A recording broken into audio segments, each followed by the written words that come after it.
Um, First call to order public comment. Looks like we have a crowd, which is good. We like to see people.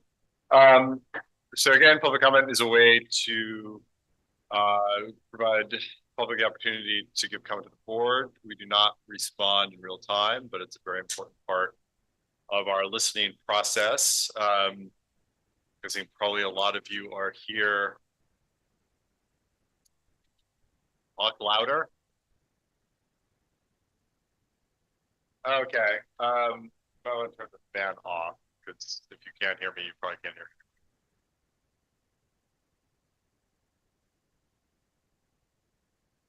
Yeah.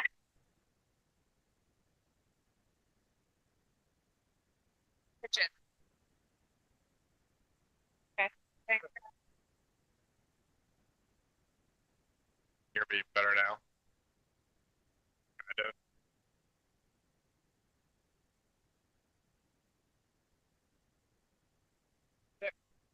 Yeah. You cut the fan, Tom. Thank you.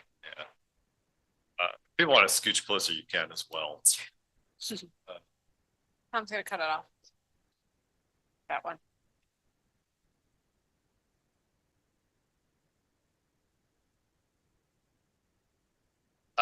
Okay, so public comment is where the board, we listen, we do not give feedback.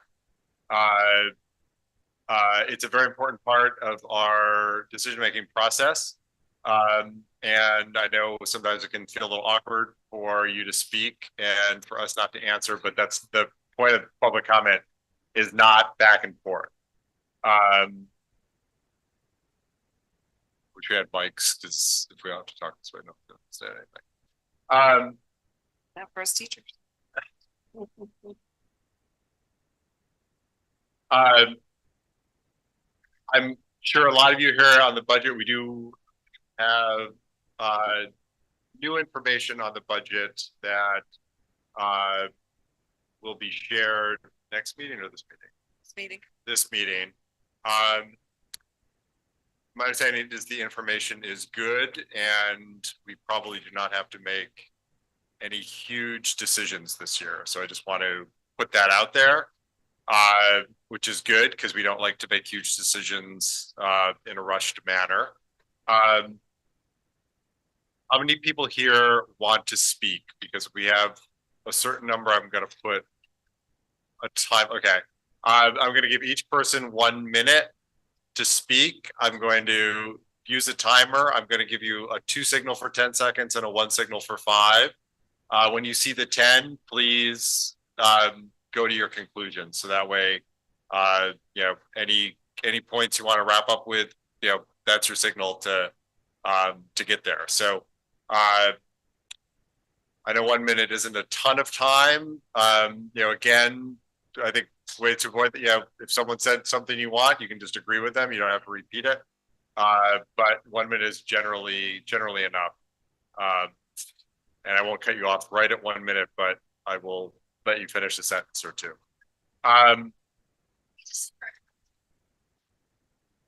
Yeah. That you could address the board at large via email. Yes. Which is schoolboard@mpsvt.org. If you can't get it all out in 1 minute or so. So. Yeah. Yes. You don't think this is too controversial, like the time limit us? Closing the school, is that what we're talking about here? Yes.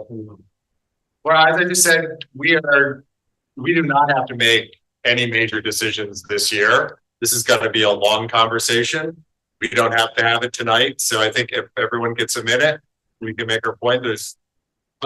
We have the time before we make any huge decision like that to have a lot of time for input and not input. So this is not going to be our time to speak. As Kristen said, we all receive email. Let's put it this way. There is absolutely no live proposal right now to close any of our core schools. None. Zero. A lot of things are, oh, that's great. As we go through the budgeting process, there are a lot of things that are going to be considered. None of them have been put on the table right now. So this is, if that were put on the table, we would get as much input about that decision as possible. There is, again, no proposal to close any of our schools right now. After, Yeah. you know, it's not, you know, a medium that's gonna work for you, Rhett and or I would be happy to sit down with Yeah, you just- and update you. Yeah, just. People town to hear live now. So, You know, I got like a page and a half handwritten double space. okay. It's not gonna take more than a couple of minutes. But to put time frames on is ridiculous. No, it's not ridiculous. It is ridiculous. We don't have 100 people here. You know, you're worried about getting home real early or what? Did this is. People have the right to have their say. And This you're- is a meeting, is it not? It's a public meeting, but the public meetings have rules as to other venues. And yeah, Purpose of today's meeting is to hear a presentation on the data of Yes. academic and social emotional learning in our schools. And so that's we want to make sure we have plenty of time for that in the agenda Yes, because that's- there's yes. good information there and good questions for the board to be asking and the public to be asking. Yeah, so So I missed something somewhere. Is this regular school board meeting? Is it's a regular school board meeting. Yes. There's nothing to do with closing the school. Why was that put out? Why do all these people believe that this was a meeting about closing the school? Because because of a new law, we are going to receive less money from the state than we've received previously, which means that over the next few years, we may face some cuts. That's why the possibility of closing Roxbury has been put out into the public conversation. Again, there's no live proposal to do it. The board is not actively considering it right now. And by all accounts, given the numbers we have, this is not a decision we would have to make this year. Is it a possibility in future years? Yes. Was it a possibility in future years 2 years ago? Yes. So yeah, again, this is not a meeting about closing the Roxbury School. This is a regular school board meeting. This is part of our budget process. Obviously, you know, I think the budget numbers, we've had very lucky budget numbers over the last several years. We've been able to grow our budget with very little tax implications. We're not in that position now. So I think there's understandable nervousness among the public about what that means, what that's going to mean going forward. I think that's why there's the concern that we see in the room. But do we have an active proposal to close Roxbury? Absolutely not. No. Are you gonna discuss it here? No. We will hear comment on it, and this will be part of our process, but all we will discuss tonight are the data presentations. We will get some update on budget numbers. And let me just preface this, like, this is something we are taking very seriously. Nobody wants to close RVS. It is not a desire of anyone on the board.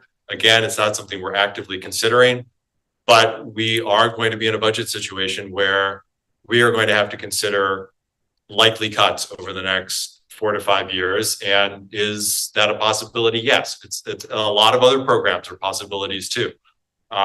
So a lot of tough decisions, and obviously we want to get initial thoughts. The reason I'm limited to a minute is because we don't have a live proposal. There's going to be a lot of opportunity for input. We would like to get some initial impressions about what the Roxbury community feels in general about whatever you want to talk about. It doesn't have to be closing Roxbury. It can be any concerns, but I'm limited to a minute because we have staff here that has put together a presentation. We need time for that presentation. That presentation is a very important part of our budgeting process and our process in general. We're going to see how we're doing academically. But we also want to give time for public comment. And part of the rules of a public meeting is to balance that. And a minute for what I saw was about 10 to 15 people speaking seems to be fair, with the idea that there will probably be some people who are going to go 10, 15 seconds over. There's not a hatch in the bottom of the floor that's going to open up if you go to 61 seconds. You still don't get it. You don't get it. It's not American to limit speech. Where the hell is your brain? Okay. Well, Seriously, think about it. Why would you want to limit anybody's speech? This is a free country. You people come into these meetings and the selectmen are doing the same damn thing. Try to pinhole time slot for people. to make them forget what they're saying, to make them not be able to fully express themselves. That's crap. It's You know it. well, I also know that the House of Representatives gives our limited 5 minutes. representatives 5 minutes. Exactly. It's a limited time. 5 minutes. It's not not 1 minute. Well, great. Well, here tonight, we're doing a minute. Don't even look at me. I don't even want to hear it. Great. I'm not talking to you. Would someone, Talk to the kid. yeah, please do. To that Yes. they should probably raise their hand sooner rather than later so that we can also gauge how many people are online that Yeah. want to speak. Which I just want to validate people from Roxbury's knee-jerk reaction to the information that was very limited information that was provided up to this point. And driving in tonight, I was like, I bet there will be a lot of people there tonight wanting to hear about whether Roxbury Village School is being considered as in part of the budget cuts. So based on what was discussed at last meeting and based on what was sort of signaled by various people in the community, including board members, I'm not surprised that there are, rumors circulating in the Roxbury community, especially about the potential closure of the school. So to me, it's not surprising that you're here. I want to hear from people in Roxbury. I want to know what people are thinking in this community around this issue. And so I just want to validate, your feeling that maybe this meeting was a little bit about that in a roundabout way. And I would urge you to watch last week's or 2 weeks ago, that meeting, because in that meeting, a lot of the information was sort of clarified and basically it was said publicly that there won't be a closure of Roxbury in this upcoming budget, most likely. And then the data that's going to be presented, the numbers later tonight, basically are so different from what was presented last time that it's no longer a concern to cut the budget by the amount of money that we were talking about last time. But I think the last time we did, and I don't want to take too much time on this, but I think the last time that we did convene, We actually, that was a possibility that was thrown out. yes, Libby was advised. And we to had go different ahead. numbers. The next time that we would come back, one of the budget models that we would see would be looking at what would the cost savings be of sending RVS students to UES. So it is a current issue. Tonight's meeting, the primary focus is a academic, social, emotional, behavioral, absenteeism. So Dave, I will be happy to follow up with you, but and this may be different than House Select Board meetings. Okay, so we can do that outside of this, but it's not, we receive public comment. Everybody receives their, in tonight's case, because we have a great number of people here, which is fabulous. It's 1 minute allocated per person. Yeah, I'll give you my 1 minute right now.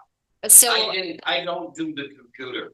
Okay, I don't have a phone that my kids do. I don't do that. I got the information secondhand. They were gonna close the school and this was a meeting about it. Okay, that's all I know. Thank you. Yeah, thank you. I was just gonna say, I think what part of the problem is, Can we do you want to just start the public comment? Or go ahead. what, no, I was just gonna say, at the last select board meeting, I was under the impression that Roxbury and Stowe were definitely being closed, and that's where I think some of this confusion came from. Yeah, I understand the conclusion. I understand that, I want to kind of validate Emma's point. Budget numbers are scary. It definitely was floated at the last minute meeting, given the numbers we were seeing at the last meeting, which have changed favorably. And one of the things, if those numbers held, which they haven't, that this might be a possibility we would want to look at, along with some other possibilities that would involve some other program. We We are, knew when the red happened that this was a possibility. what was that?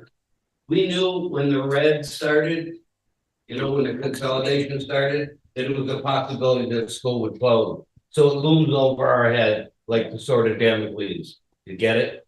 I absolutely get it. I understand how much this school means to the community, and I was part of the merger committee. No one wants to close this school. Yeah, it's, and I understand the angst, and we want to hear about the angst. But we do not have to, we are very fortunate in that we almost certainly do not have to make that decision this year. But let's, but we want to cure the conversation. And I think honestly, the more time we have to have the conversation, the more input the board gets from Roxbury about the concerns and the considerations, the more intelligent a decision we're going to make for the district and for both communities. So with that, I would really like, do we have folks online? Looks like.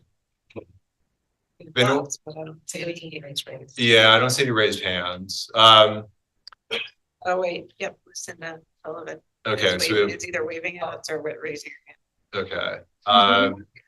The table for microphone purposes. Yeah, and I think it would be nicer. So when you do make public comment, come to Yeah. the table. Yeah, so please, self-select, please just, you can either form a line now or just come up one after the other, which is easiest. And I will do the timer and the warning.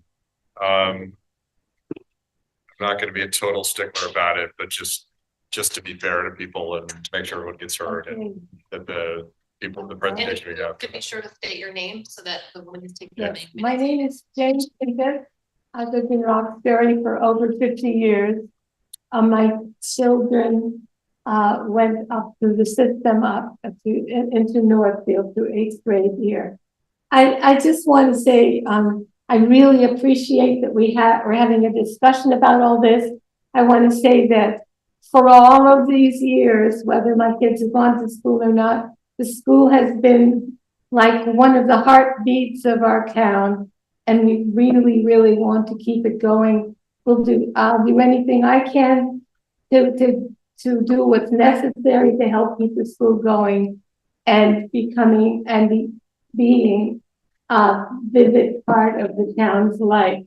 This is the town that needs a lot of heartbeats in it, and the school is incredibly important.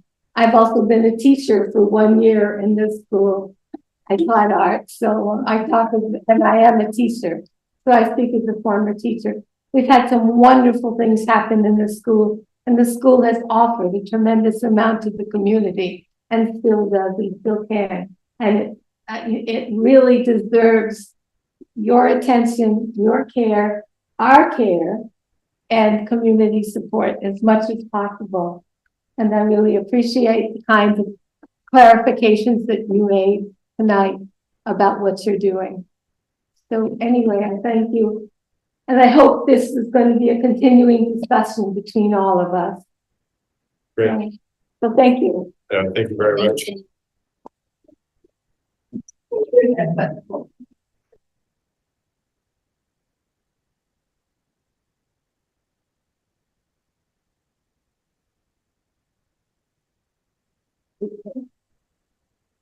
My name's Christy. I live over in East Roxbury. I've always been curious why we merged with Montpelier, since we're like a mile over the Roxbury line, so it's way closer for us to go to Northfield. Like, that's always been a concern of mine, now that I have kids. What's your last name, sir? Stafford. Stafford? Stafford. Thank you. Oh,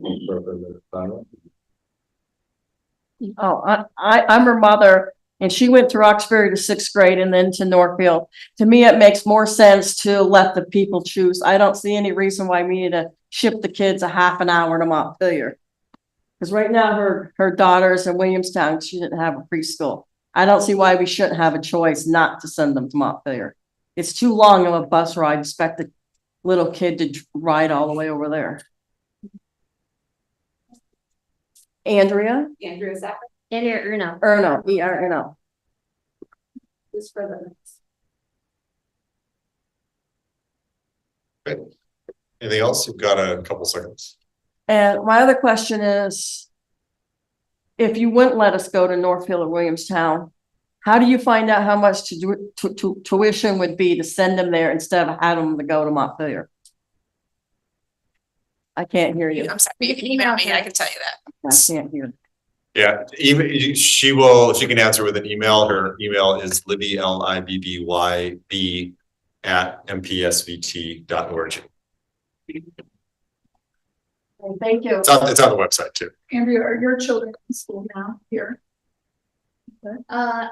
No, I'm her kid and I went here way back when we were merged with Northfield. Okay, So my kid's gonna come here next year. okay, thank you. And we want to go to Northfield. We don't want to shift all the way to Montpelier.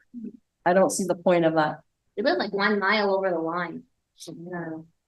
Crazy. Thank you. Great, thank you. I wrote her email down for you. There you go.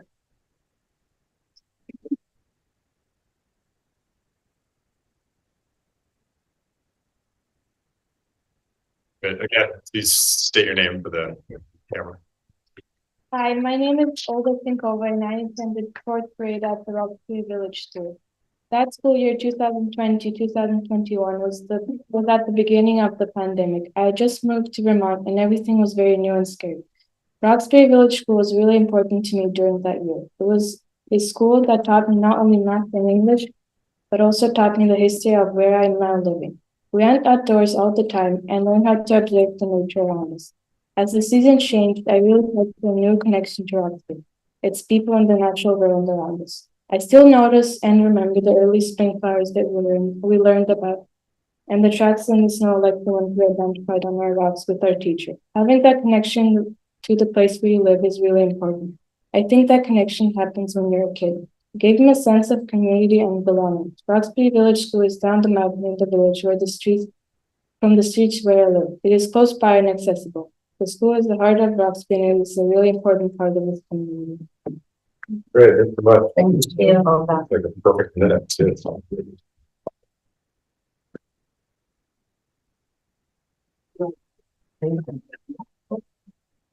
Hi, my name is Wade Holt. I live in East Roxbury. I had 4 pages. I'll try to condense it down to a minute here. I don't think we have so much a money problem as we have an allocation problem. And with you people on the budget, the things that I see is we've got too many social programs and stuff that we do that siphons off the money, and there's not enough money left for education. And for example, I know that the state is giving away free lockable storage bags to people to bring home to store their pot in so the kids can't get to it, and to the tune of $20,000. I called today to see what that cost. To me, that's a bad use of money. And you know, it's funny that the bags say healthy at home on them, you know, and most of these people that have drug addicted parents, they're not healthy.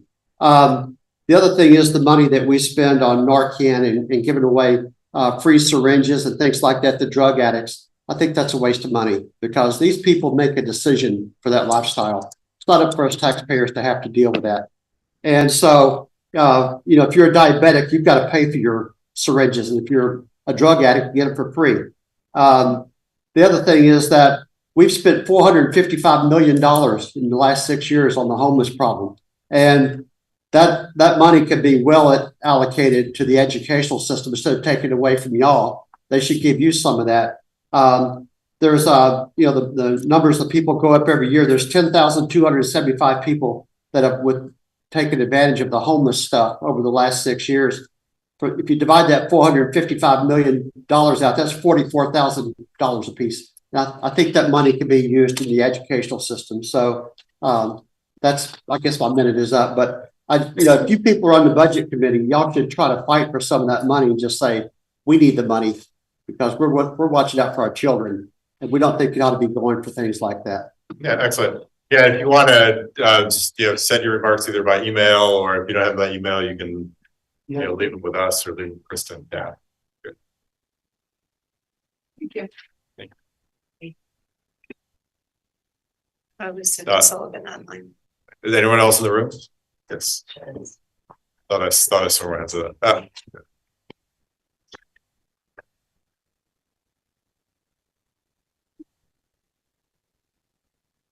My name is Vasis Singh Hope and I attended the Roxbury Village School. What I remember the most is planting kale, chard, carrots, and other vegetables. We dug up the soil in the beds, made rows, and planted the seeds. The garden was part of our playground. Every time we went outside for recess, I would see how everything was growing. The seeds turned into little sprouts, sprouts turned into small plants and then they grew and grew.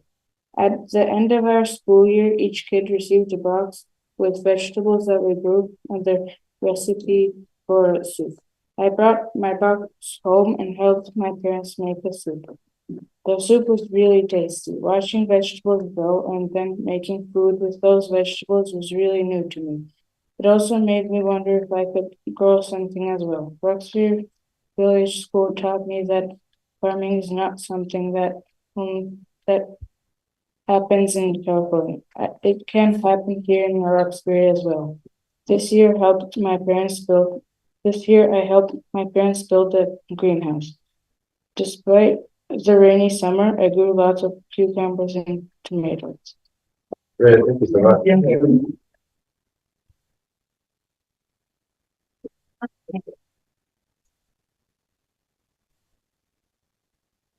My name is Ben Pincus, and I'm a proud graduate of Roxbury Village School. If I had more than 1 minute, I'd quote my third grade Christmas pageant line, which I remember from 1978. So you can ask me afterwards. But I just want to say that the school's really important. We took our children out of the school a number of years ago, or rather my older son campaigned to be taken out. So that's a part of another story that I really like to share with you guys if and when there's a brainstorming session that comes up with regards to just thoughts and ideas and revitalizing, making RBS a special place. I want to thank all of you guys for, I know, having to grapple with really hard issues. So thank you. I know it's been a struggle. And I just want to say, I go back far enough with the school when it was a 2-room schoolhouse. And with Miss Hannah Morvan for first through third grades, and then Mr. Smith, Rich Smith for the following grades. And I want to really emphasize, especially for young children, for elementary school children, how wonderful a rural Vermont education is in a small school. And to lose that would be a terrible loss. The history of New England, our legacy as a rural state. And I just want to say that'd be a terrible tragedy, and it would be a real loss to this community where I think the school has really been the center. And it's even being in this room is giving me flashbacks to that Christmas pageant. Just wanted to thank you all for your work. And I also am curious to know are there other schools like us in smaller villages that have hooked on as part of the merger and are in really similar situations? That this would be one question I have for all of you guys to find out if there's other similar situations like that. But thank you. Thank you.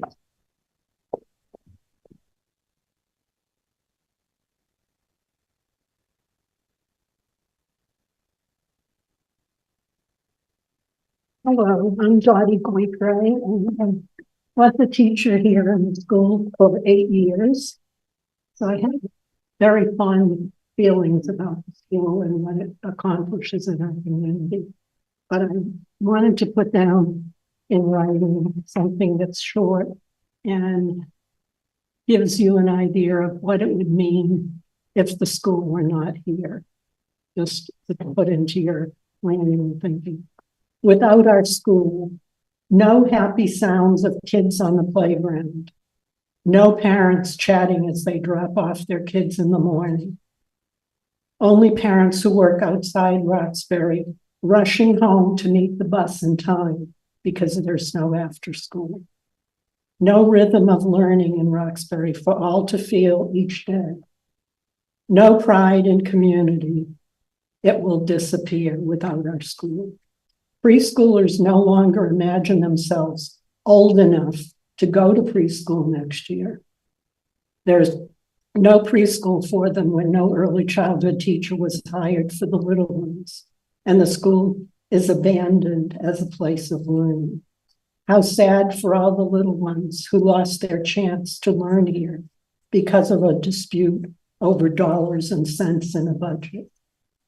How short-sighted to say, put them on the bus, they can learn in another town. How ignorant to think that disrupting every family with school-age children each day will be okay.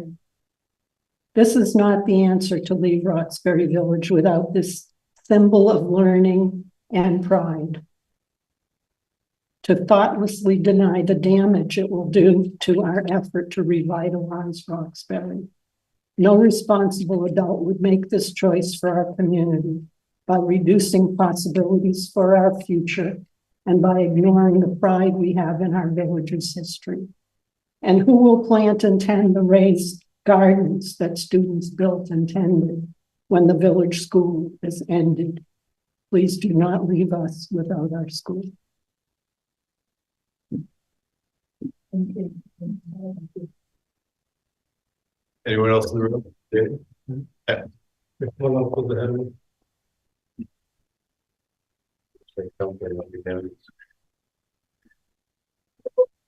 My name is James Ray. I'm a father of two boys at Montpelier High School. I just want to put out to, it's really to the folks behind me, and all the citizens, I think to join me in doing the research, I'll put it this way, there's ample research out there in the world connecting the health of a school system to the health of a town, the economic health, I mean. And I raise that because the people who aren't in this room, people out in the community who need to be convinced to keep the schools here, this school and the 3 buildings in Montpelier, healthy and vital in the coming years, despite budget pressures. There is ample evidence out there in the world, even just a cursory search on my part, has turned up study after study connecting the health of a school, a building like this in Roxbury, buildings like those in Montpelier, to the economic vitality of the towns that they are in. My point being that there's a tendency, especially with folks who don't have a direct stake in a school, to see them as a money sink, when in fact, I think the research shows that they are actually quite the opposite. And I would encourage everyone to join me in my Google searches for those studies, arm ourselves with that knowledge, because I think it's going to be really important for our fellow community members who don't have a direct stake in the school to know that they actually do have a direct economic stake in healthy and vital schools in our towns. Thank you.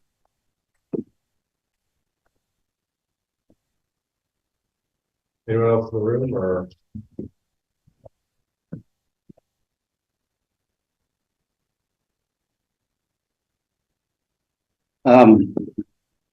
Miscommunication. I came here to think about closing the school. However, I'm not happy with this situation. And why I'm not happy with it is because this rotten idea of a red eliminated what Ben Pincus needed desperately in school, which is school choice. He got to go to U32, as did most of our students that went somewhere else. Nobody, only one person that I know of ever went to Montpelier. She became a music teacher. Her mother and father are lawyers. They live here, some part-time. Nobody ever went to Montpelier. It turns out that we were not allowed to go to U32 because Montpelier needed enough students to make up a red. Ain't that great? Why didn't they get this? Why didn't they get students from around Neck and Montpelier? Because it's too high a tax town. None of them towns wanted to be with Montpelier. We got stuck with it. Thank you very much for listening. The red is a bad idea. That's why certain towns have got rid of it. And by the way, Barnard, a fairly well town, just picked theirs a year or so ago. They didn't let the state bulldoze them in 2014 or whenever it was. You know, you don't push around a money town, but you push around a little town, a pissant town like Roxbury. Just lovely. Thank you very much. Things need to be said.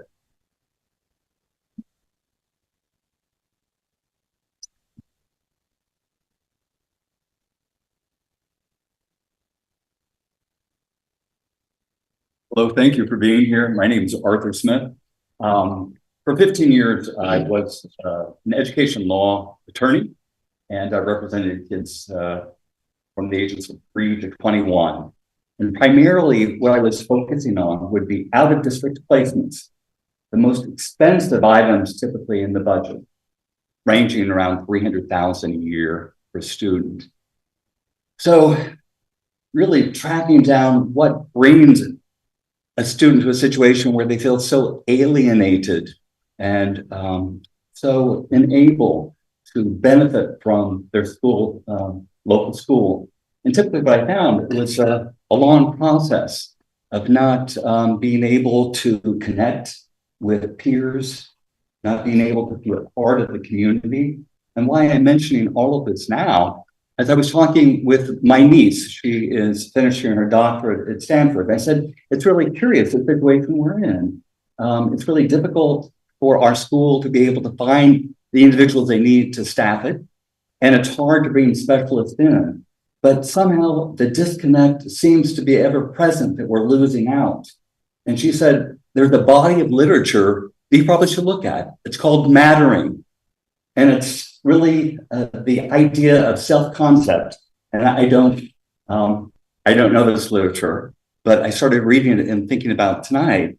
And really what it had to do with was self-concept. It doesn't have to do with self-esteem or social support. It has to do with how you feel in relationship to others. That's what our school is. Our school is the relationships that are built and thrive, and the sense of being someone that matters. And I guess that's a concern that I would have. And I think that's why she put me on to this. When students go from a small setting to a larger setting, that may be what we're losing, the sense that I matter. And so I guess in pondering the testing scores, and maybe that's true. In fact, I had a discussion with someone today who posed these questions to me. Thank you, Jason. Well, maybe the test scores would go up. And I guess that's the real balancing act. You know, what do you lose? Maybe the test scores go up, but that self-concept, that feeling of matter, where does that fit in? And I guess when I think about those $300,000 placements, that's a real budget item. And so when you start tracking down how can you prevent that? How can you get people in the community? I think it starts with very fundamental issues. How do we instill a sense of belonging? Thank you so much. Girls in the room, I think there's one person on live.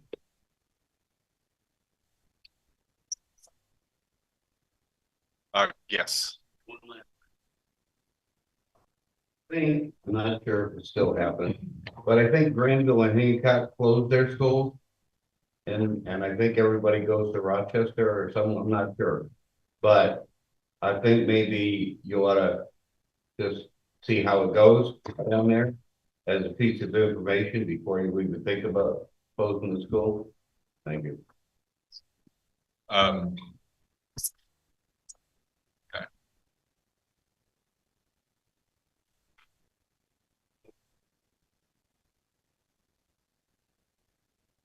Good, we'll definitely look into it. See how they're making out now. You know what I mean? I think we're gonna try to give Lucinda here a chance. I'm unmuted. Oh, you're unmuted. We can hear you. Okay, good. First of all, thank you for all your hard work. I'm Lucinda Sullivan. I've lived in the community for over 40 years. My 4 kids have gone through Roxbury and had saw it as one of their best parts of their education because it's a small school and you end up mattering. And I was on the school board for quite a while. So I do have a heart for this school, and I think the community has a heart, and it's the hub of Roxbury, and it's the heart of Roxbury, and I think we need to pay attention to that. I am troubled by sending kids all the way to Montpelier. I understand why. But in thinking about what we're going to do with the school in the future, I think that's a very important thing to think about, with little children on the bus being taken out of their community when they need to create community here. I agree with all the things that people have said this evening, and I'm not going to repeat them. I look forward to lots of discussions, hopefully community discussions about how we go forward, or how this district goes forward with all of its schools, but for our interest, this school in particular. I would like the board to consider looking at alternative uses for this school. I think that could be a very, very outside of the box way of looking at education. There's certainly a lot of ways of doing education, and I think kids need to have that opportunity. I especially appreciate James Ray's comments. Thank you for that, because I think Roxbury's on the edge of making some changes, and I think the school is an important part of that. But thank you all for doing all the work you're doing, and I appreciate the extra time we have to consider this. Thank you, Lucinda. Anyone else online? Great. No, thanks everyone. Comment was very, very helpful. This is a conversation I think we're gonna have more robustly. And I like Lucinda's comment about seeing if we can find other ways to use this building to maybe ensure the long-term viability of it. Because I definitely agree with Jamie that these are the type of institutions that make a community and make a town. I think everyone on the board knows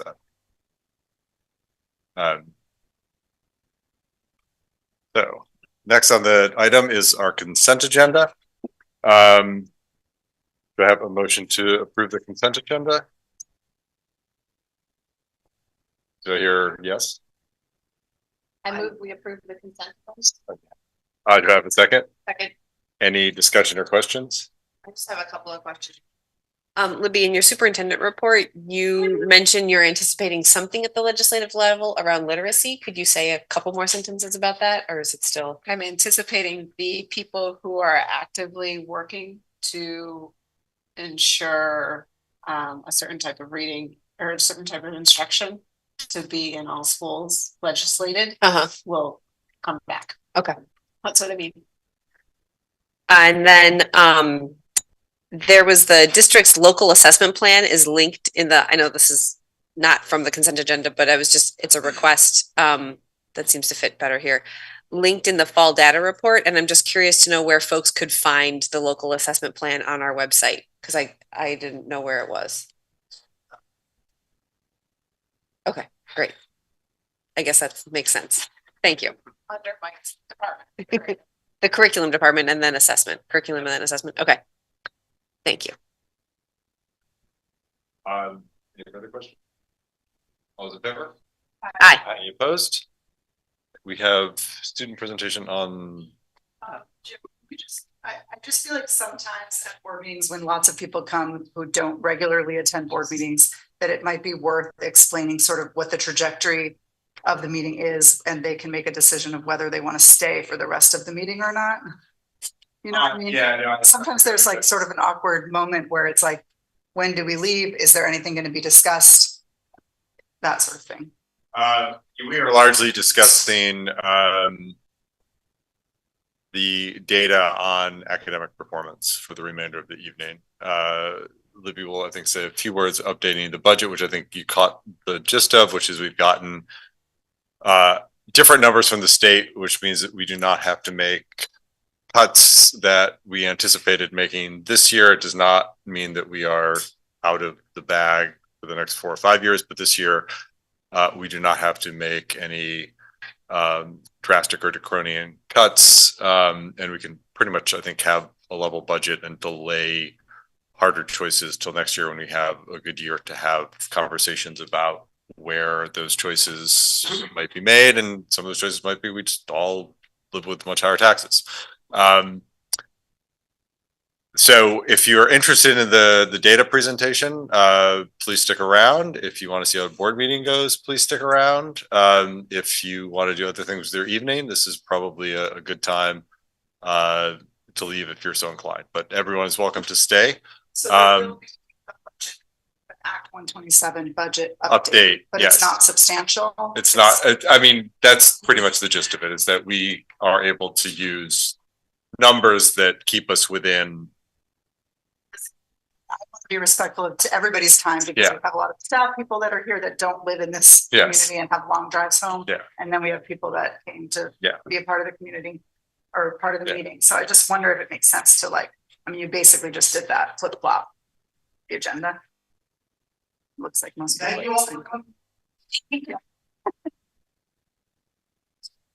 Yeah. Ahead of the data. Okay, Libby wants to do the stat. I think we gave everyone the gist of what they need to know. All right, thank you for being patient. I know that was. Laura's up first though. Is she on Zoom? I was wondering where the Laura's students here. were. Okay, Oh, Laura, yeah. yes, Presentation, my friend. yes, thank you. Yeah, it's kind of a short one. Miriam and I have been putting our heads together and we're coming up with a plan to have TAs come together and because we held like a budget listening session a few weeks ago and we kind of met after that and talked about our next steps and we made a plan to send like a small script to TAs and have each student kind of individually write out their thoughts and then we'll collect them and we'll put them together and we'll be able to present that here. Other than that, we're nearing break. Things are kind of winding down. We're doing some like grateful-grams at our school where students and teachers can send like personalized notes and treats to each other to show that we're thankful for each other in the community. And yeah, so we're all very grateful for each other lately. It's Laura. Thank you. Yeah, and sorry, I wasn't seeing you in the room, so. Excellent. So now, thank you everyone for being patient. I think we're actually technically on time, so. Slide some chairs over, guys. Yeah, slide some chairs over and yeah, I'm excited to see this presentation. The amount of data in the packet is impressive and obviously some questions to ask, but very, very thorough.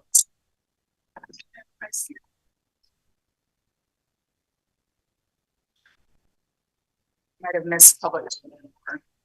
Maybe it's an accidental hand.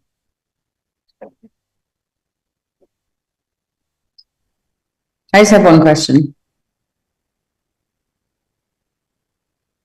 Yeah, I mean, because they had a product comment, but we usually don't have an open meeting once we get past the conference, but I'll go ahead. So Do you normally have the chat turned off the entire time, or is it because you don't have an administrator dealing with chats? We normally have it turned off. Thank you. Got it. I do want to say that email is a way to deliver messages to us. So please do that, but I think typically have the chat turned off. But thank you for the question. Got it. Do we don't have a projector here, right? We don't, but she gave out copies. Okay. Let me just pull it up, guys. Are there any board members who would like a paper copy? I love a hard copy. Thank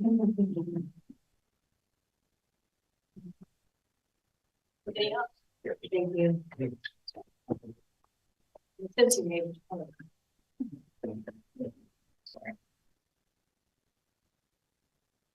Station. So we have Nick Connor, our community liaison, Peggy Sue Van Ostrin, our director of special services, Mike Berry, our director of teaching and curriculum and technology. I changed your title. And Jess Murray, the director of social emotional learning and wellness up. In the board packet, you got a much deeper dive into data that has new stuff in it, new data in it. So the team here is going to explain a few bits of it. And the PowerPoint is more of a high review of the packet that the board received. So Mike, I believe you're starting us off. Sure. My new title and everything. So just to thank you for having us to walk through the report that you received. That first page has a lot of demographic information current to a couple of weeks ago. The big thing I'd point out there is to look at the free and reduced lunch information. That process has changed this year significantly, and our numbers look way different than they have in the past. There's a link to a spot on our website that explains the new process for free and reduced lunch considerations. Just an interesting dynamic. Nick and I are tracking that on a weekly basis now. So, yeah, increased it pretty significantly. And then into the academics, some of this you have seen before.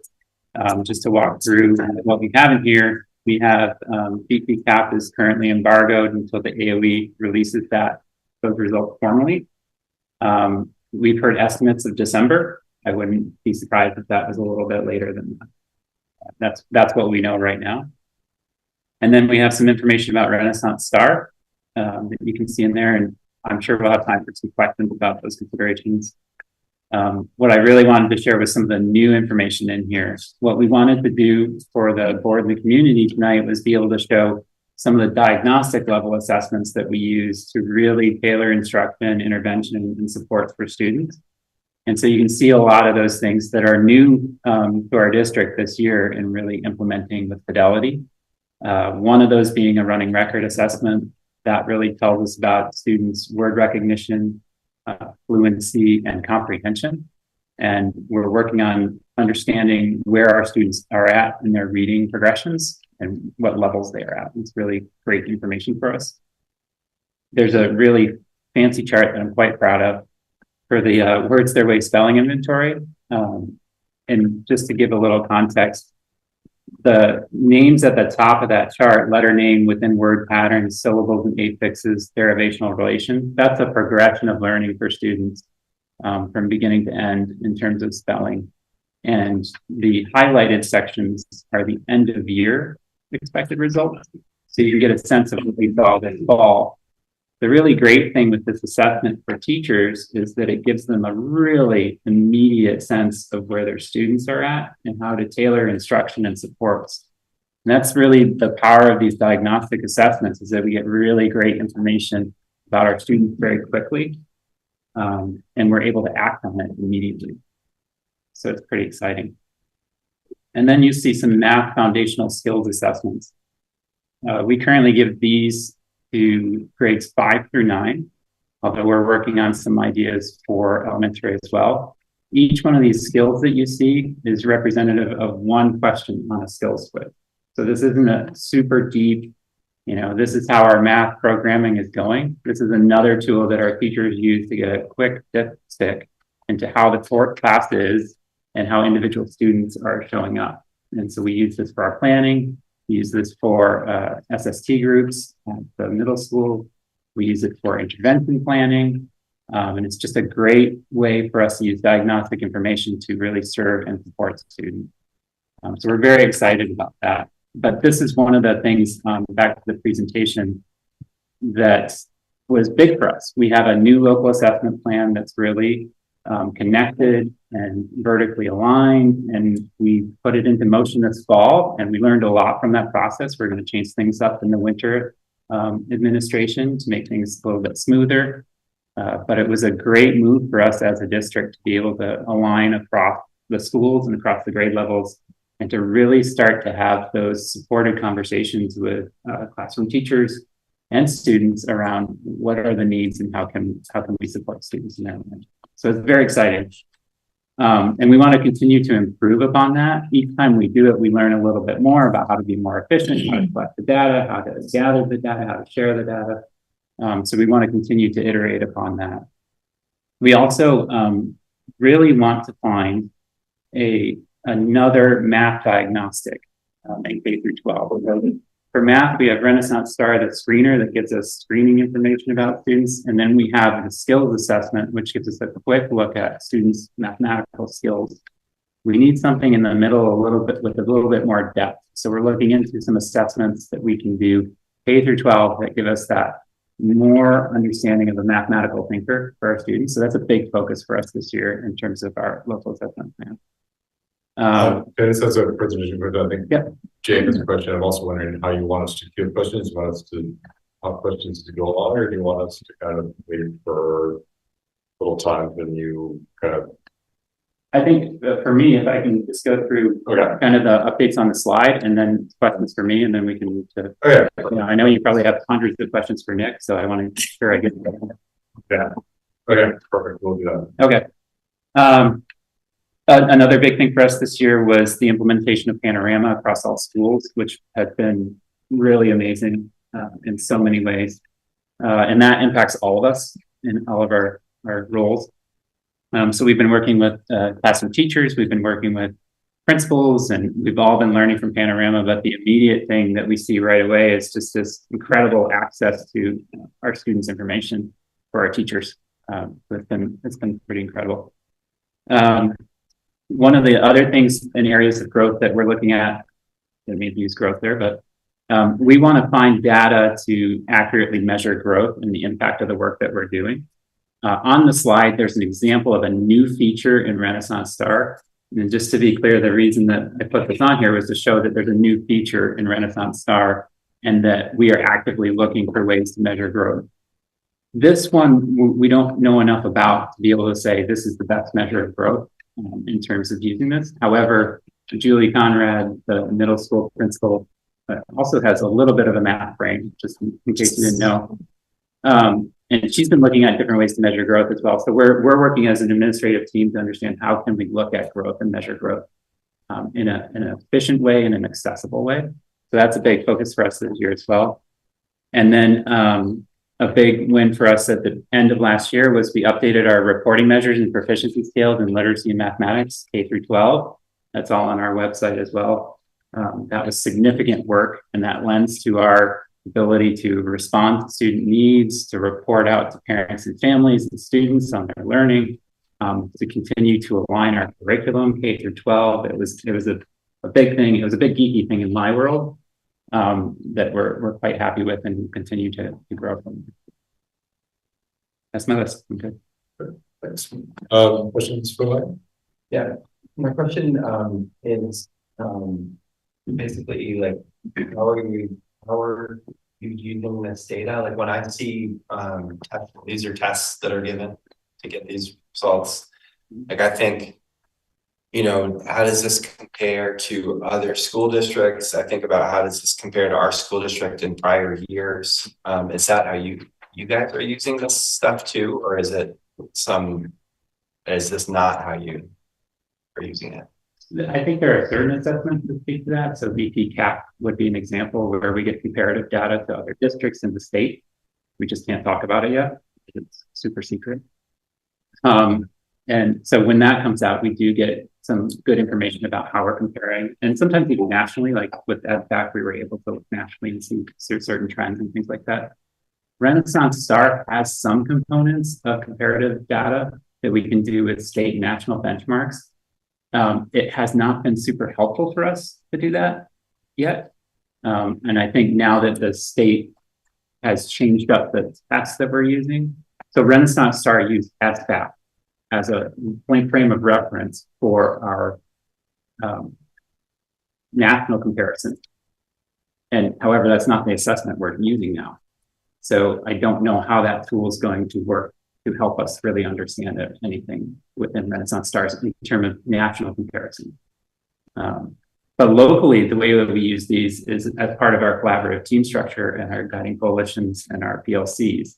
So teachers administer an assessment, and then in teaching teams sit and review and discuss what our student needs and how are we going to support that. And that extends to intervention supports, it extends to all of us in some way in our roles and be able to do that. And we're doing that on a regular cycle and basis. So that's how we're using that. Right. And super quick follow up. like rounding for grade 5, the proficiency is 76%, which, and it's a highlighted skill that, so it's currently the focus of the small group or class, but converting between fractions and decimals proficiency is 7%. So who decides, like, you know, do we focus on rounding or do we focus on fractions to decimals? Yeah, so one of the things that we need to figure out a way to report better is that some of these skills haven't been introduced yet. Right. This was the first week of school when this was administered. So fractions may not be introduced until the middle of the school year, and it's perfectly appropriate for 7% to be the number. The other thing to remember is that this is one question on a 24 question quiz. So there's one fractions question. So this is just a quick, you know, check-in with students. This is not a comprehensive kind of deep mathematical 3-hour test. So this is just a quick, where do I need to go with my students? What do we do with our so it's like a formative beginning of the year kind of thing. Got it. Yep. And just kind of a somewhat follow up. In the testing has shifted. We've gone from kneecap to SBAC, blah blah blah. And also understand is the administration of the latest test was kind of statewide not as smooth as it could have been. I mean, how does that impact the ability, like the usefulness of the data? Honestly, it seems that you're shifting. It makes longitudinal comparisons difficult. It might make year-to-year comparisons difficult if you've got hiccups in the administration of the test that are influencing results. Yeah. So I can speak to my opinion of things and then some information that we have. The rollout of the Cogni assessment in our district was extremely difficult and at times very unsuccessful. I've met them t-shirts. Yeah, I've met with families who are concerned about the results, and I've been very honest about that to say I can't prove or disprove that your students' results were or were not impacted by this. But I know we had more tears than I've ever seen in an administration of a national assessment or state assessment from staff and students. It was very, very unsmooth. From implementation to rollout, I think I was at a full day training 1 week before we were administering this. It was awful. Everything that you could do wrong was done.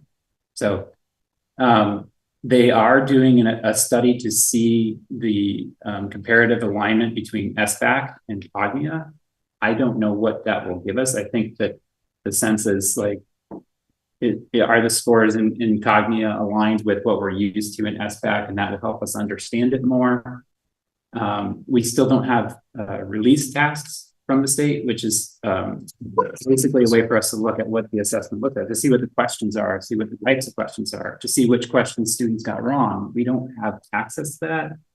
So it's hard for us to know how to interpret the data from this particular assessment. My opinion is that it's going to take many years before we feel like we have a handle on it and it's consistent. Added to which, 9th grade wasn't even complete at the time of administration. So all the other grade levels were adaptive, which means that the assessment changed according to how the students were responding. 9th grade was not, because they hadn't finished designing it until the week that we gave it. None of that's very confidence inspiring, frankly. So we tried to take what we could from it, looking at trends or general trends. Here were pockets of domains that looked a little lower than others. Can we look at that and compare it to our local data and see if we see any alignment? That's about the usefulness of it for us now. It was really challenging. It was quite bad. Julie, so all the principals are either online or here. So Julie texted me and said you wanted to speak to, was it Jake's question, Jules? I can't see you. Oh, okay, keep going. Okay. Yeah, it was challenging. Mia? So this is time for questions for Mike. Yes. All right, I'm ready. And before I do that, I just wanted to make a clarification that for the folks who are following along at home, and then also apologies to folks in the room, we don't have paper copies of the full 16-page report. I mean, maybe we could get them if you wanted to see them, but that is some of what Mike was just referencing in his presentation, not just the slide. And then that's also a lot of what I have questions about. So it might be a little hard to follow along. Overall, I noticed that we don't have very much in here of an overall for academics. We don't have a lot in here that's like year-to-year comparisons. Is that just because some of this data is so new, and will we begin to see year-to-year comparisons and trends? Yeah, okay. Various aspects of these, but this was the first administration where we were consistent K through 12 in administering these local assessments. Right. So this is our basis, except for Renaissance stuff. Right. Okay. And not everybody here knows, the board just recently named indicators regarding year-to-year growth in our priority areas. And one of those is closing the academic gaps and including to be able to see disaggregated data. And I don't see much disaggregated data in here either for academics. Is that also something we could look forward to seeing? We could. We just have to pay attention to insights, which is a factor, particularly at the elementary level. Right. Okay. Prevents us from reporting out quite a bit. Okay. More than you would think. Question that we would have before is there's lots of assessments here. So which ones would you like us to disaggregate? Okay. Statewide testing is probably easiest. Okay. To do, but Not if it's embargoed though. not once it's not embargo. Yes. Is it because it triggers fewer insights? Yeah, and it's an appropriate measure for the board. It's a general Yeah. programmatic measure, so that's an appropriate measure for the board to see. Okay. And then this might be needed to be the state testing as well, but maybe it could also be in RenStar, I don't know. The way that we articulated the indicators was for literacy to see a 5% growth year to year, and then for math to see a 10% growth year to year. Is that something that you could, when in future presentations, show, all right, for this year so far, we've seen a 3% growth, but not yet a 5% growth? I'm just trying to match up what we're saying our goals are with what we're seeing as far as what our current reality is. That's a tricky one for me, and that's what I was mentioning, that we're actively trying to figure out how to do that. Okay. But it is tricky. What defines growth? You know, how do we identify growth? Is it cohort to cohort comparison? Is it on Renaissance Star? Or is it on the BT cap? Or is it a combo of the two in which we have to create some sort of formula to figure that out? Okay. That's where I need Julie's beautiful mind to help figure out where we can do that. And also, to be honest, to do it in a way that's sufficient for us to be able to provide it. Right. You know, like for example, providing, you know, one of the things that Libby spoke to is the state assessment. It might be an easier one to show by demographic. Part of that is because the data comes back to us already sorted that way. Whereas with local assessments, we'd have to do that by hand and create some sort of structure to be able to do that. And so I think we need a little bit more time. The goal is to be able to do that for sure. We just need a little bit more time figuring out how to do that well and sustainably and accurately. Yeah. That's I also want to remind the bar for Renaissance Star.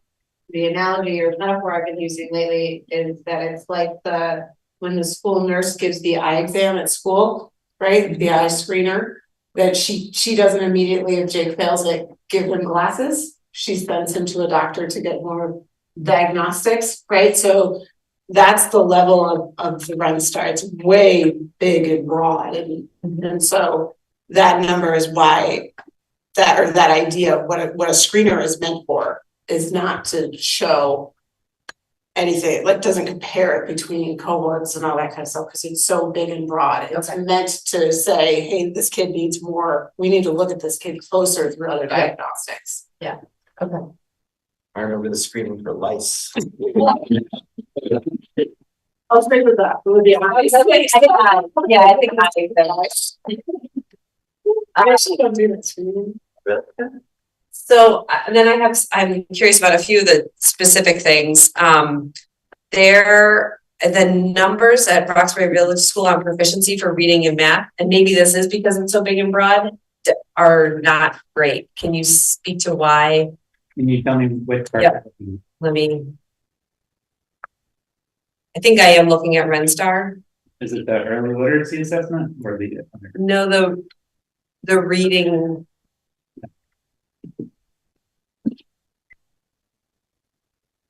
So I think, you know, there's a couple things here.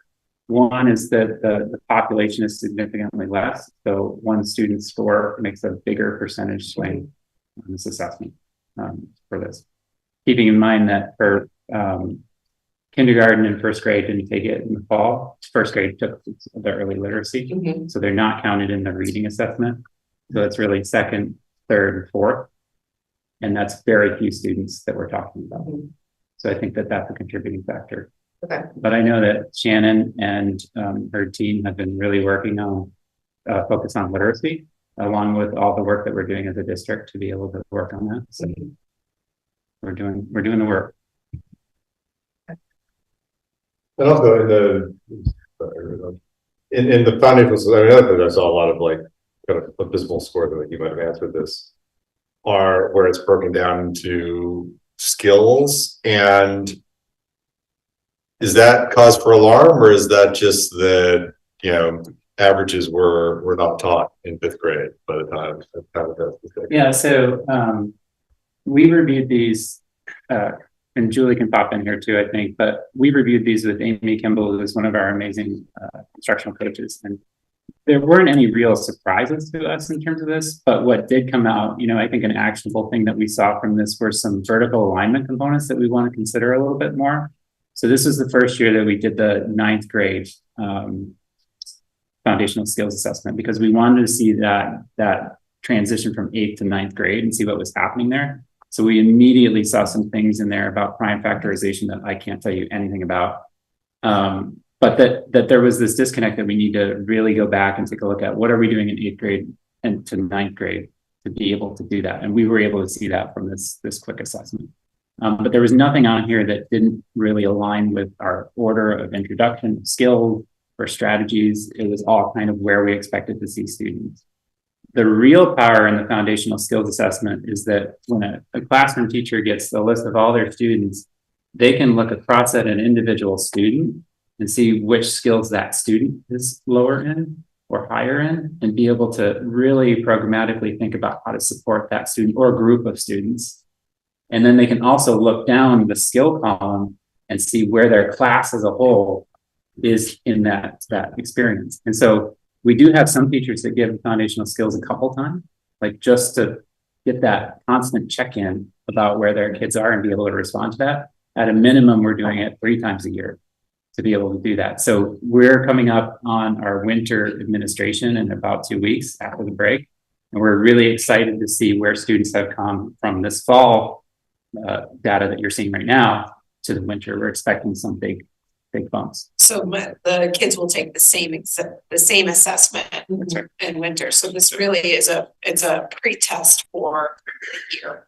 Okay. Yep. So in some ways we should be thinking about this data not as, oh my God, 7% of our people don't know something they should know, but this is, you know, obviously 7% of our people know something they haven't been taught yet. No, exactly. Know something they haven't been taught yet, and it also gives an indication to the teachers like where individuals are in terms of their work. So Julie's on her phone. She texted me. We have created SST groups, so that student support team groups, to provide interventions for skills we would expect them to already have, like multiplication in grade 7, and pre-teaching for the upcoming units. So where something is particularly low, the teachers can use it to pre-teach in a small group setting. Okay. To be more prepared for the unit that comes ahead, which is another way you can intervene in our MTSS model. All right, that is helpful. Right. I just had a couple more questions on the academics. The spring 2023 and fall 2023 on early literacy had a big difference. Is that simply because in fall 2023, those are different students than they were in spring 2023? So the early literacy assessment it's kind of a tricky thing. I think when people think of the word early, they think young. it's early in their literacy development. So we use that assessment across K through 12 for certain students, depending on where they are in their literacy experience. So it's a tricky one to report out on for that reason. Largely, kindergarten, first grade do take that assessment, but we have approximately 12, 15 students all the way up to 12th grade that take this assessment. And so it's never the same students from year to year. It's not quite the same thing. Could we be alarmed that it went from 64% to 45%? I think that shows that we've got some kids that have some needs this year in the early end. However, it's not unusual for us to see a lower score in the early literacy in the fall and then jump right up, particularly for those kindergarten students and those first graders. That is not unusual. That would make sense to me. I didn't think about it, but Right. Right. Yep, that's what I was thinking. I appreciate the clarification. Yeah, it's a tricky one to use as a reporting measure. And then I just have one more, which I'm guessing is along these same lines, which was the kindergarten interpretation. That it was on math. Sorry, I need to find it in the actual. Oh, here we go. No. Oh, kindergarten forward counting to 100, I think, where the mean got 0.67 rather than what we look for was somewhere between 7 and 8. Yep. Is that because it's early? These are incoming kindergartners. They just don't know it yet. Yep. We're going to start teaching it. Yep. Yeah. We haven't seen anything like assessing kindergartner in the first week of school. It's really magical. But we have our K team. K teams are amazing. And our interventionists that support those teams are incredible, and they're feeling extremely confident already with the progress in students in kindergarten. Yeah. Okay. Well, thank you very much for sharing all this data and for also walking me through understanding it. Appreciate it. I have a question. I'm looking at the. Yes. Yeah. Read in line for a while. Oh, sorry. I did. So over the 2 years that I've been on the board, the most consistent piece of data that I've seen is the gap between RBS and UES. And I'm wondering if you feel like there's any gains being made there. If not, why not? It's complicated. If it's complicated, why, how? And following that, when we're talking about statistics and numbers and one score bringing down a larger group, what happens when these kids get to MSMS? Does it just get dissolved, or is it tracked? Does it continue to be sort of tracked, or because I wonder about Roxbury kids that expressed an achievement gap from Union kids when they were at the elementary school level. Then they get to the middle school level. And is there a way to sort of see whether or not there's essentially a statistical jump? Because I don't know, there's more resources, there's more teachers, there's more specialists, there's more, the idea that Union has more would mean greater success for elementary school kids from Roxbury is floated regularly. And is there data to support that from the middle school? I can say that if a student, it doesn't matter which elementary school they come from. If a student enters Main Street Middle School and their assessments show that there's needs that need to be met, then they go straight into our remediation and our intervention. That's the model we have, right? I think Shannon can speak to what's happening now at RBS, because there are definitive needs here that are pretty large. There's no getting around that. So Shannon, do you want to speak to this though? I'm the teaching principal here at Roxbury. So I do administrative work, but I also teach math and literacy 3 times a day across all 5 grade levels. So I've met all the kids and I've taught at Union for 4 years, and I can confirm that the kids are the same. So no big split between RBS and UES as far as kids' academic capabilities, their confidence, anything like that. It is also, I would say, not the case that UEF has more in a sense per child. They absolutely have more interventionists, but they have 4 for 400. We have 1 for 40. So actually we have more access. When kids demonstrate a need to be in that kind of service, they're in it really quickly here. I absolutely think that there have been some concerns in terms of consistency and curriculum here. That's my passion. That's why I applied for this job, and I'm super psyched to be working on it with everybody all the time. So we are all hands on deck for 30 minutes a day in our SST or WIN groups. I assess most kids every 3 to 4 weeks to find out how they're progressing. They know what their goals are, they get immediate feedback, and they move into new goals. Our focus is literacy right now because if you have weak literacy skills, that impacts your ability to access every other part of the curriculum, right? So that's our goal right now. Kids are making awesome progress. We've also done some work in breaking apart those multi-age classrooms. For example, I teach 4th grade math now, so 3rd and 4th aren't together. So all grade levels are getting a full 60 minutes of instruction. Same thing in our 1-2 classroom. Our interventionist is able to help with our 1st grade group. Our 1st and 2nd grade teacher can teach 2nd grade. Kindergarten has its own time. So there's been a lot of places where there've been some quick improvements that have had a big impact right away.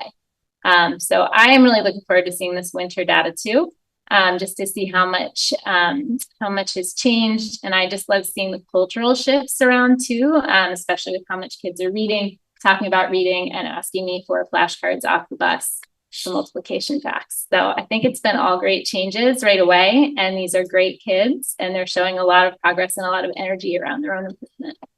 You get to sleep. I do sleep. I don't know if I do much else right now, but I work and I sleep. Yes. Yeah. I'm looking at the Renaissance Fair Early Literacy Assessment, and I'm wondering why the not tested percentages are so high. What's going on with that? Because that's the percentage of the total population Of the school, of the school. not the group that gets That's tested. right. Yep. Yep. So only 29% of the school was took the early in the spring. Yeah, okay, got it. And why is that? It's designed for students that are at a lower literacy level. So if you're above a certain point, then you take a regular reading assessment. And that data is below in the Renstar Star reading assessment. That's right. I had a similar experience. Actually, first of all, I want to go back and just say I love the assessment page. I really appreciate the assessment page. And I feel like you told us last year that you were going to kind of make this information available to families and kind of a clear and, I mean, digestible way to some of us more like education nerd types, but it's super appreciated. And it's a great resource to be able to share with folks when you're like, is your kid doing what they should be doing at this point in their education? So I feel like it's just, I really am grateful for that. I had a similar experience to Mia in that some of the RBS data when it comes to the Renstar assessment is pretty glaring, and it feels, 78% not being proficient. And I think, if you look at spring to fall, it's like, I think once we hit more than half are proficient, in one particular area. So it's alarming, it's glaring. It's also just Renstar, which when I'm hearing like that's one snapshot, it's one tool. However, when I see things like 78% not proficient, and then I see things like we've had a really significant increase in the RFL percentages. I'm thinking about like Title I funding, like did that kind of bump us up to get any additional kind of federal funding to do that? Being a little bit familiar with, Title I and that we can get more tutoring and there's kind of more family outreach. Mike is giving me a hard shaking head no. Okay, so that's kind of what I was curious if any of those numbers kind of in combination could kick in some more funding to put those supports in place. People. This isn't Yeah. throw more people. Yeah. This is get better at what we do. That's what we need to do. Yeah. That's Staff, interventionists. Yeah. Systems. Yeah. Yeah. Okay. Thank you. Just to see that Title I thing, that was, I think, everybody's understanding of how Title I works. Yeah. It's actually not as connected to free and reduced lunch as even I thought until recently. That the AOE has kind of educated us on how that actually works. And our Title I funds are based on census information, not free and reduced lunch. But it's how the free and reduced lunch connection is that that's a demographic that they want data back on. Yeah. If you'd asked me that last year, I was, yeah, FRL, it runs our Title I, that's how. Yeah. So Okay, it's new learning for me. yeah, okay. But it doesn't come with any additional funding or anything like that. But the other thing I would say is just to highlight the work that we are doing. So we have Shannon, who's an instructional leader out here doing that work. The Roxbury staff and the UES staff is engaged in year 1 of letters training, which is very intensive around literacy instruction.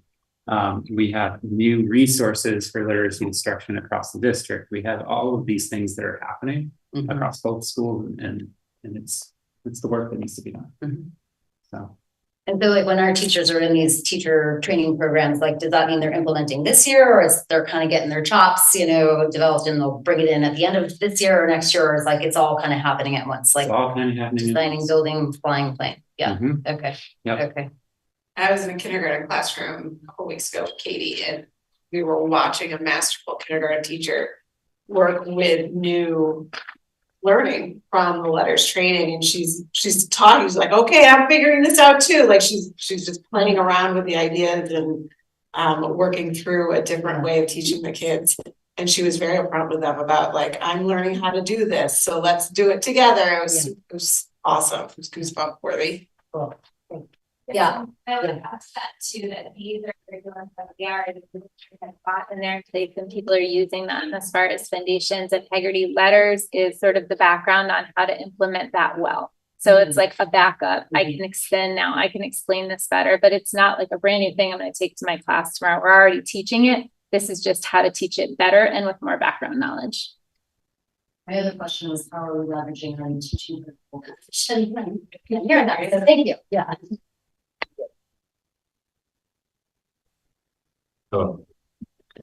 I really appreciate this data presentation, Mike, and I know that I've sat through this. Is the third one now, I think, that I've sat through, and they're getting better every year and stronger every year. And I was wondering if, just for the audience's sake, you might be able to, you or maybe Libby, just give like maybe like a 1 minute or 2 minute sort of overview of from year to year, like since you started as superintendent, how has this improved? Because I've seen it. I don't know if I can like speak articulately about it tonight.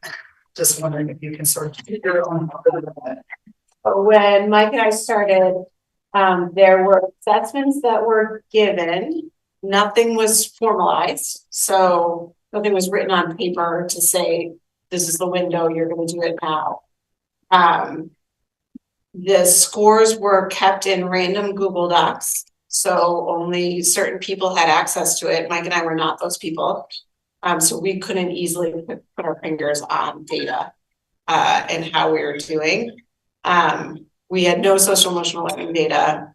We didn't know our special education data. We certainly didn't know our chronic absenteeism data. Now I could look at Petra and tell you, I could pull her up on Panorama, tell you the day she was absent. So the days she was absent, she's not absent very much. I looked. So this day she was absent. I can tell you her Ren Star scores. I can tell you her cognitive score, all in one page. I can see that about a student at the tip of my fingers now. And when we started, more importantly, I think, is that our teachers weren't using the data as a group, as a collaborative group. So there wasn't a conversation around, this is what our group of second graders are doing right now. And we need to get them here. Like we didn't have any kind of priority standard for all kids to be reached. We didn't have our universal skills named. So if Jim was the loudest teacher of the bunch to say Jess needs work, then Jess got work, whether or not we had data to show that or not. And now our interventionists are working really in a remedial capacity based on universal skills. So it's night and day from what we used to be doing. And last year is the first year I think our flywheel is starting to turn a little faster in some areas. And we're trying to celebrate the Jesus out of our teachers, because it's significant paradigm change for our teachers in some areas. So they're working hard at it, and it's tough. That kind of change is very hard on a professional. So we're really impressed with the work that's happening right now. And like Mike and I were talking, we went to a conference last week and we were talking that we're super excited. The conference was really reassuring and our team learned a lot about what are the next steps. Yeah. So we're excited to see where we go. Well, I can see that growth because I've been on the board now for 3.5 years and I can see it and it's palpable and it feels great to see this version of a data presentation versus what we were seeing. We couldn't give you one when I first started. And even last year's was rocky. But I just want to kind of like raise the roof for you guys and thank you so much for improving the systems and the data so much over the last 3 years. It's really impressive. And I think we're all still like in the way Mike is talking about the data, we're all still admitting that this is not what you're seeing tonight isn't perfect still. And there's a room for a lot of improvement still, but I think you've been swimming upstream to like basically create new systems for managing data. And then also on top of a global pandemic and a huge flood in our community. So there's been a lot of factors at play. Remind people again when Mike was like the principal of Main Street Middle School, I think, because he could not do the work that he was hired to do. So it's just incredible the strides that have happened. And I just want to give a shout out for that. I have some questions that I wanted you to speak to the percentages of kids. So kind of like Lynn's, but to the other ones.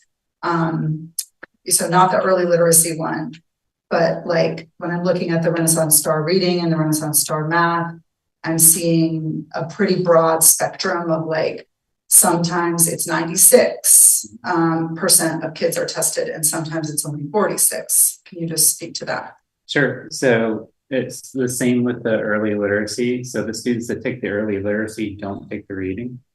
So especially in those elementary, that the percentage that's represented and not tested is likely students that took the early literacy. Our kindergarten students don't take Renaissance Star in the fall, so that percentage includes them of not testing in the reading and the math. They take it for the first time in the winter. So that's why like the elementary level is lower than like the middle school level is very high. Shout out to It's extremely, yeah. They yes. And point out our participation at the high school increased significantly from last year to this year as well. So Jason's put in a lot of systems to encourage students to engage in that assessment in a pretty serious way. So we still have USD artists. We do. We do. Yeah, so like high school, the NHS participation was one of the ones that I highlighted. So it went from 46% in spring 2023 to 86% in the fall. Yeah. Remember that one, Jason, do you want to speak to that? So just remember that as a student ages through, if they get to that proficiency level, we don't require them to continue to take it. So wouldn't it be flipped then where you would have more people taking it in spring? No, spring 2023. Oh, I see. Okay. I had that same thing. Okay. I'm doing a switching up there. Yeah, because it's listed first also, but okay, gotcha. Thank you. I'm wondering, so is STAR only taken 2 times a year? No, 3 times. 3 times a year. And what you said in the first week of school, and then is it just sort of broken up from there? The first assessment period is in mid-September. The winter is December 6th through the 21st. And then the spring.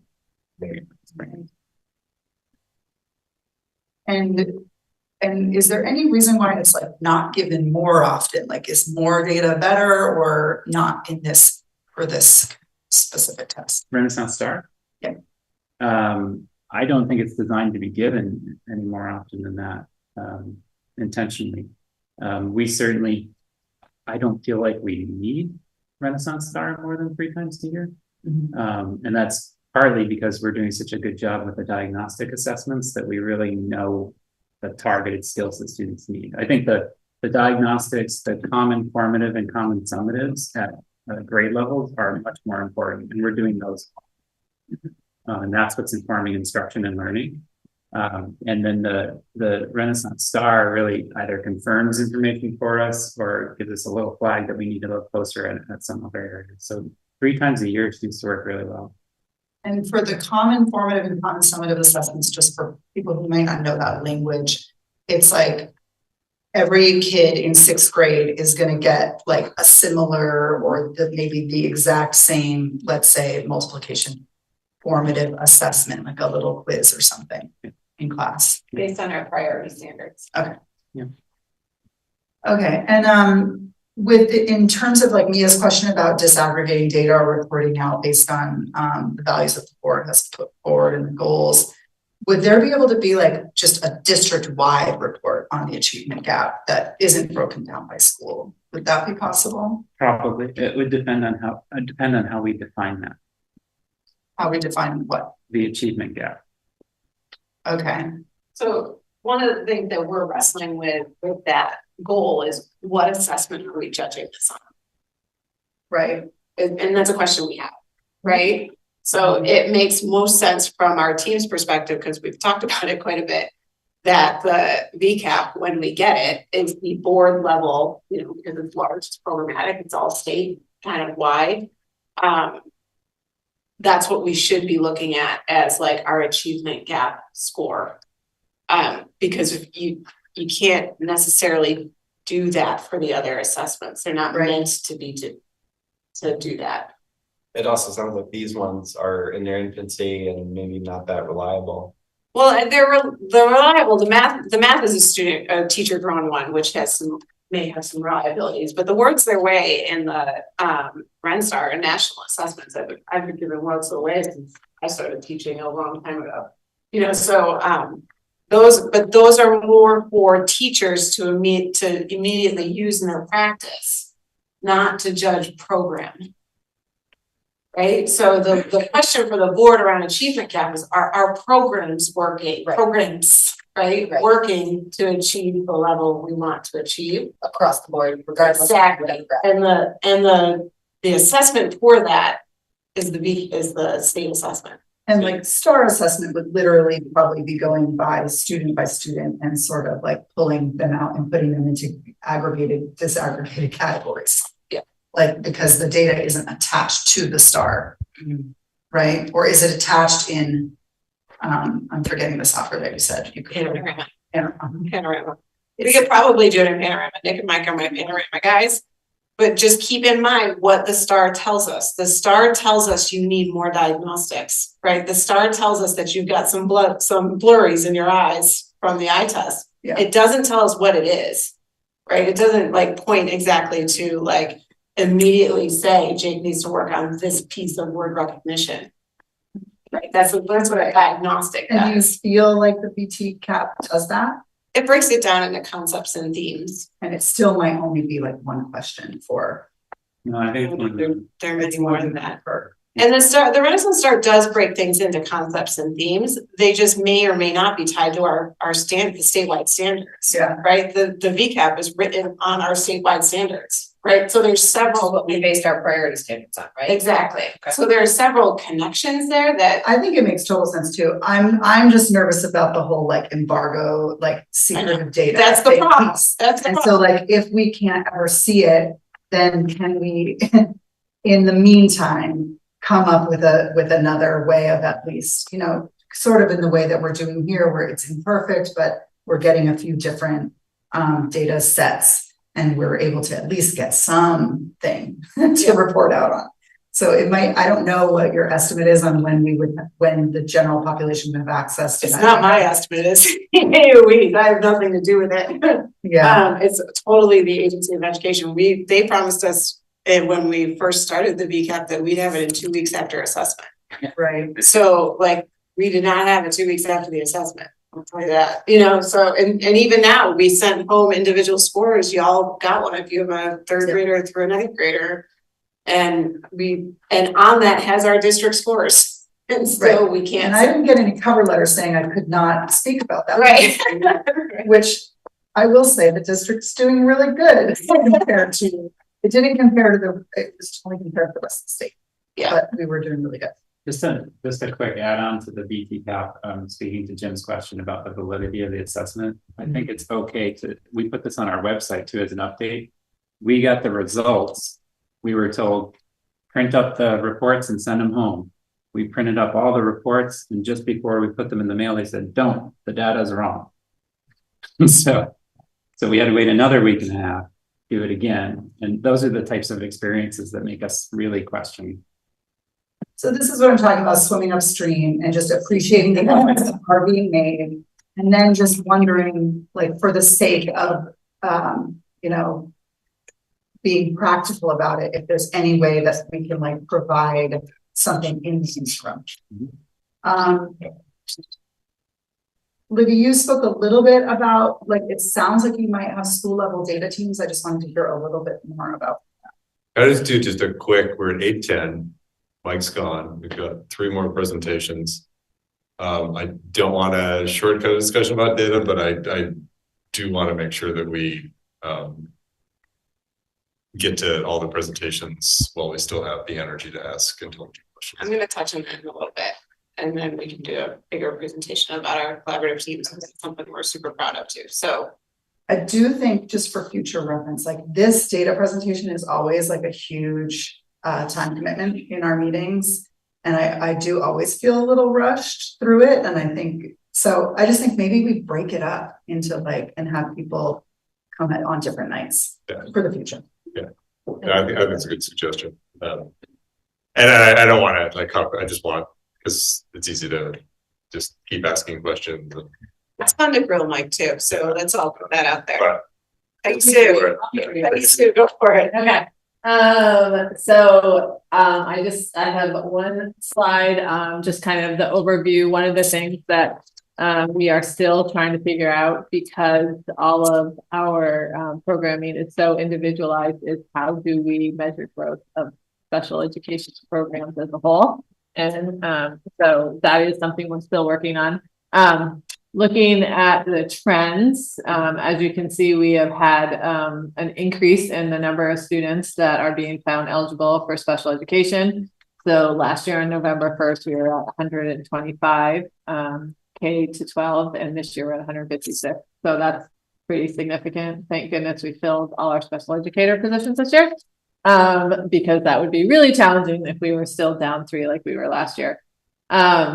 Our percentages of disabilities there's not really any significant change. So there's not one particular area of disability that we've seen any spike in or decrease in. So that's stayed pretty much the same. Our evaluations or referrals for initial evaluations for special education are about the same at this time as they were last year. It is a growth from 2 years ago when on November 1st, there had only been 7 requests for new evaluations. And last year and this year, we got 21. So there is definitely an increase in concerns. Most of those requests are coming from families, not through the school systems, I think, because we have so many great systems in place that we're supporting students. But we are doing a lot of evaluations. And some of those are from students that have moved in from out of state, which we are required to do a Vermont evaluation if you move it from out of state with an IEP. But that is, thank goodness we have our new school psychologist. She's amazing. And we are keeping her busy. Thinking about, one of the things that I added this year, just to have you have an awareness around, is the number of students that we have placed by IEP teams in alternative settings. So last year, on November 1st, that number was 11. This year it's 14. So that is increasing. And that is the first thing that I put on the work that we're continuing to do, is really working on our capacity to meet the needs of all students within our schools. So really trying to, Jeff has done a ton of work this year, which we'll talk about, around the social emotional supports for students, since that tends to be the primary reason that we teams end up needing to look for alternative placements. So hoping that this trend will start to go the other way. But we do have a significant number of needs for students, which anyone who's done any reading knows with the mental health stuff that's happening for students, we're seeing that in the school. So that's not surprising, but important information. And doing a lot of work with data, as there's been a lot of talk about, and really helping IEP teams use data for decision making. there has been significant changes in the way evaluations happen for special education. Over the last couple of years, the regulations were changed in Vermont, and there is significant increase in focusing on data as opposed to tests. Oops, computer to shut off. That was good timing. As opposed to test scores. So all of the work that we're doing throughout our systems is contributing right into us having more impactful evaluations. Looking to continue to grow our knowledge about the impact of disability on students and how it impacts their access to their education, which is what special education is about. And continuing to work to build consistent experiences for families across the district. One of the things I did this summer was create a caregiver's handbook around special education, because one of the things that I've heard from a number of families is I've been doing this for years and I still don't understand what happens in any of these meetings. So there's a handbook on the website that I ask people to keep electronically, because we're adding stuff as questions come in and families are saying things, you know, like, hey, can you help me understand this or whatnot, but hoping that that's a resource that is breaking it down, or at least giving families a place to look if they have questions or if something isn't making sense. And then just our multilingual learners have stayed pretty consistent as far as the percent of the population that we have in the school. So there. No questions? Go on to the next. Brett? Am I correct that students can essentially graduate from their 504 plan when they sort of no longer need that level of support? Is that sort of a thing? 504 and PPD are two different things. Right. So 504 is about access, and it's about removing barriers. So to be protected under 504, you have a disability that is significantly impacting a major life function. For most students in school, that major life function is learning. And so 504 plans are plans of protection to make sure that essentially someone's not discriminated against because of their disability. So those are plans that, depending on the setting that you're in, could go into it was actually a workplace law to start with. And so Section 504 is something that also applies to adults in workplace. Special education is around students with disabilities that are significantly impacting that access. And then they need some kind of specialized instruction that isn't available to all students. So part of what happens is as we continue to build we have amazing systems, but as we build our systems, there are more systems that are going to be available to all students. But to answer your question, yes. The goal would be, yes, that a student would get to a place where they would no longer need specialized instruction. They still might need accommodations and things like that, but they're not looking at needing modified academics. And so they can actually become no longer eligible under special education. In some cases, then they move to protection under Section 504. And in some cases, they are at a place where they don't need any kind of plan. So, because I was wondering if the modest reduction from November last year to this year indicates like some sort of success. Yeah. Sort of like My guess around graduation. Yeah, they're actually, I mean, it actually was surprising to me that our number went down because it feels like there's a lot, mostly at the high school. Tends to be where, and some at the middle school, but the high school for sure. And a lot of those are around the mental health stuff that students are experiencing. Yeah. Other questions? I got a question. Can I ask it? We usually do not take questions from the audience once we've got, once public comment is over, but you can certainly email a question to. I don't email. Do you know what you can do? You can write it on a piece of paper and. It's just simple. Is there a program for high school to stop the absenteeism? You know, they need to know we're trying to improve your life. Stay in school. It's outrageous. Nick is gonna That's talk. the only thing I can understand in this statement. I'd like to have somebody sometime go over it with me so I can understand it all. Nick is gonna go over that. All the acronyms and stuff.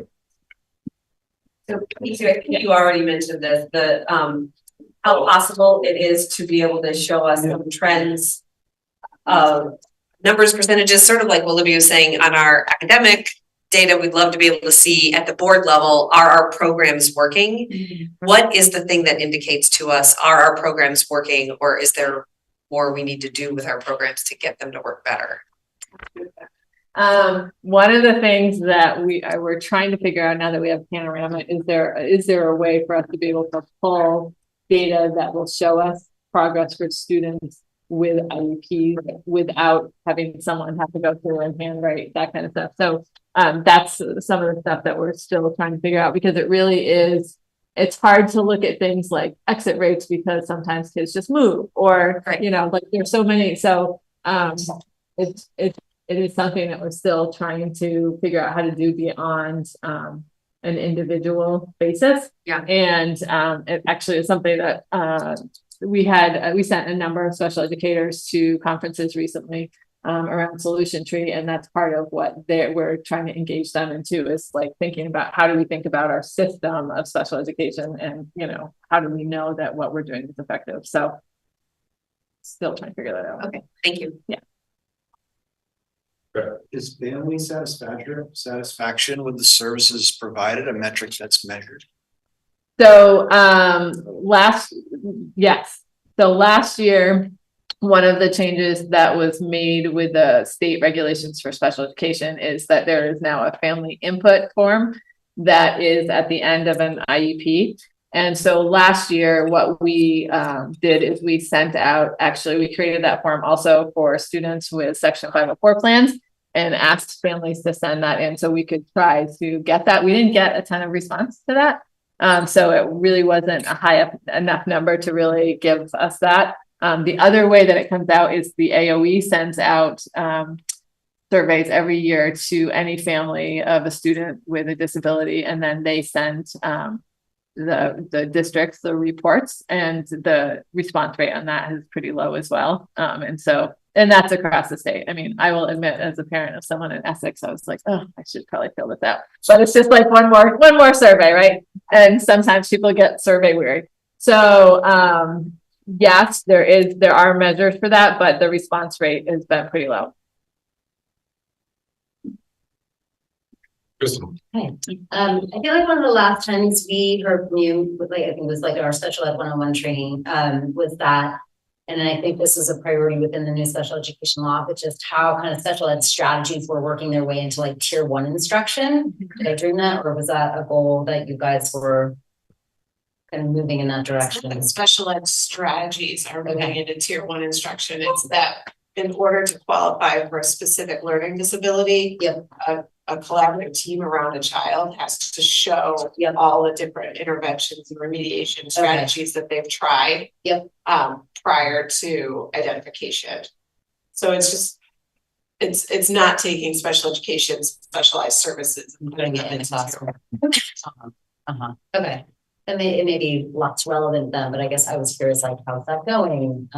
But you might, you know, if it's specific teachers for specific kids, you may not have enough to. So what I can tell you is that one of the things that the special education teachers are focusing on is really trying to, the collaboration that is going so well with the general ed teachers, and trying to figure out how to then make sure that special ed and accessibility lens is put into those conversations too, because we do need all students accessing that first level of instruction. And so, you know, that collaboration is really one of the key components to making sure that all students are getting what they need for that, you know, that instruction that we want all students to have. Right, because a student who's receiving special ed services, it's with maybe their special educator for a certain percentage of the day, and for the rest of the day, they're in their general ed classroom. So they should never be pulled out of their tier 1 instruction for Okay. special education services. It's supplemental and Yep. it's not,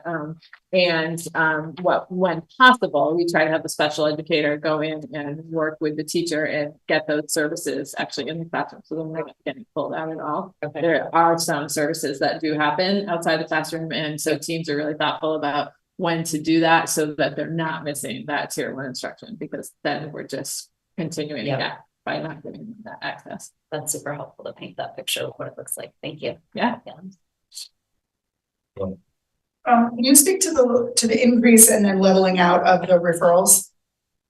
No, because I wasn't here before. I'm not really sure. It's felt like a lot of referrals in the last couple of years, and I don't know if that's coming out of COVID and parents like spending time with their kids and like, oh, I wonder if this is the thing, because only about, we did 57, I think it was 57 initial evaluations last year, and only about half of them were eligible. So there were a number of evaluations that parents requested and that we completed that the student and either didn't have a disability or for whatever reason was not found eligible. So I think there's some work, like it's a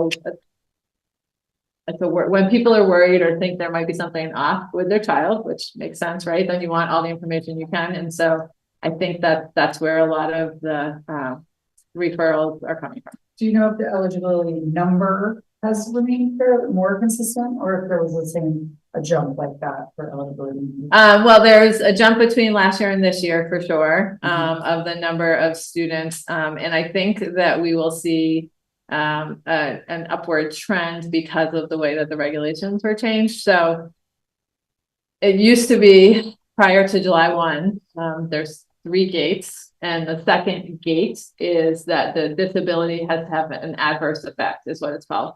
And it used to be that you had to show that a student was in the lowest 15th percentile rank in a basic skill area. And you had to show that at least 3 different ways. And that now they've taken away that 15th percentile cutoff. And so there's more flexibility, I would say, for teams to talk about impact. And they added functional skills as a basic skill area to look at. So a lot of the social emotional stuff that Jess is going to talk about previously wasn't necessarily a basic skill area that said it could be an area of need, but if it was the only area of need, then you wouldn't qualify for special education. And now a student could qualify for special education only with functional skill needs, without, even if their academics are all right on track. So I think that we're going to continue to see an increase in the number of students eligible. Okay. And do you ever compare, is there a way to, do you compare your data district-wide to other schools or the state? Is there any way to compare? So I was actually showing that to Mike a couple of weeks ago. So we do get state information, but it's usually a couple of years behind our current stuff. So it makes it tricky to compare because it's not, I think it's hard to look at stuff COVID and before, COVID after, and compare those. I'm not sure they're apples to apples, but yeah, the federal Office of Special Ed Programs will put out state information, and the state does too, but it's a couple of years behind. Yeah. Other questions for Peggy City? I'm not sure. Jess is up. Yeah, sorry, I was giving you the appropriate amount of wait time after all. So I have 2 slides, and I'll mostly refer to them.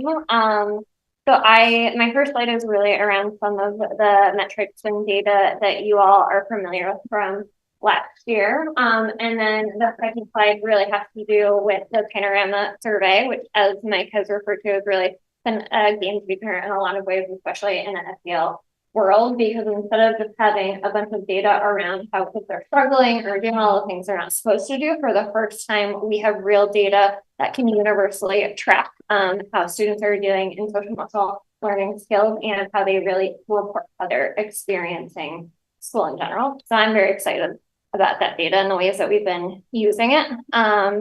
But to get us started, our HHB investigations, our hazing, harassment, and bullying investigations are down. When we compare the beginning of the year to this point last year to right now, they're down 30%. I think a lot of that has to do with some of the direct teaching that especially our principals have engaged students in. And we have been really better able, because we have really strong data, now better data around tracking students' SEL skills. We can better predict who will need extra supports in order to proactively prevent and support students with those lagging skills, and hopefully prevent a lot of those incidents from happening. I think, you know, our next step in the HHB world is really thinking about how to more proactively, really explicitly and directly teach around things like learner differences, race, gender identity in the classroom across schools, so that we can really start building a common language around how we support students and learning that and connecting with others across different. Our rates of incidents are down across the district. From last year, specifically at UES and RBS, we're seeing a decrease in the rate of physical aggression when compared to the same time last year. And at MHS, our phone usage is down by 57%. They have a new cell phone policy that has really been successful. And while that maybe doesn't seem particularly notable when we think about the impact that technology and things like social media have on students and student learning, that's huge.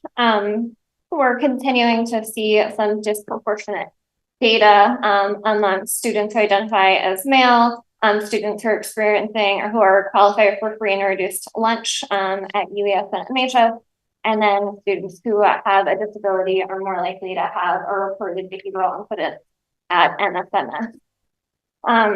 You know, I think, again, for the first time, we have more specific data around who is accessing tiered SEL instruction, because we have gotten to the point where we're now tracking that in progress monitoring students who are receiving tier 2 and tier 3 intervention in the SEL world. So I can confidently talk about the numbers and the students who are getting that intervention. And we have now a framework of how we're going to track progress for those students over time. One of the ways, sort of our next step in that, is really shifting our tier 2 and our tier 3 team, so that community of SEL providers who supply that tier instruction, and really shifting those meetings to be not just about matching students based on their need with the most expert SEL professional to provide that instruction, but also now thinking about how do we share our practice, how do we look at data as a collaborative team, really learn together to make sure that we know when students are progressing, and we can take the next step when students are progressing in the way that we would hope. Additionally, our suspension rate is down 85%, which I am very, very excited about. It's a huge, huge change from last year. Just to give folks a framework, at the beginning of last year, from August to early November, we were on average suspending students twice a week, and now it is on average once every 2 months. I think some of that is around the decreases in behavioral incidents that we're seeing that. I also think we've gotten a lot better at having alternative, restorative and therapeutic responses, specifically to HHB investigations. As far as some of the panorama data, again, really exciting tool. For the first time, we 3 times a year can track SEL skills based on our SEL prioritized standards that we have. So we have a way now to screen all of the students who come to school at MRPS, and can identify students who are struggling in really specific SEL areas. Again, they're directly linked to our SEL prioritized standards. And we have students who are now self-reporting how they experience belonging, relationships, and safety in our buildings. So I feel really, really excited to have this. This is really like our first time using this, because this is very much baseline data. I'm really excited about what that growth trajectory will look like, because again, we're doing it 3 times a year. So as Mike said, we're about to do our December assessment. And so I'm really looking at like the delta and how that's gonna shift.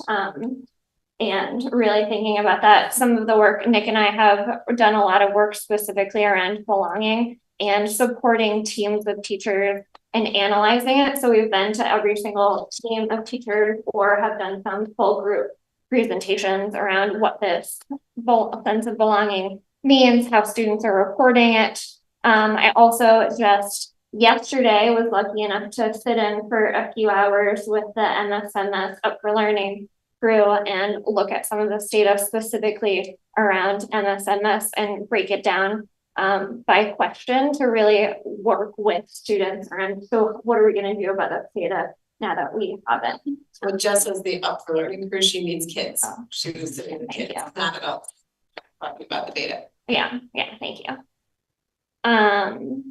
One of the other things that we have been able to do really well this year is really embedding restorative practices across the tier. You know, I have examples of a high school teacher who's been able to stop class in order to help re-regulate and check in with students in ways that hasn't been happening in the past. We had an example after an HHB incident actually of one of our SEL providers who pushed into a class to do really intentional work in a circle around neurodiversity and folks on the spectrum and how, you know, the support that they need and just how to interact again with people across learning differences. Sorry, just make sure I'm getting you all the things. I think another sort of win this year is all of our teacher teams have designated time to look at this data, analyze it on a very regular basis, and think about what are the next steps. So they can have really targeted next steps, both full class and also can use this data for those tiered instructions, both small group and one-on-one.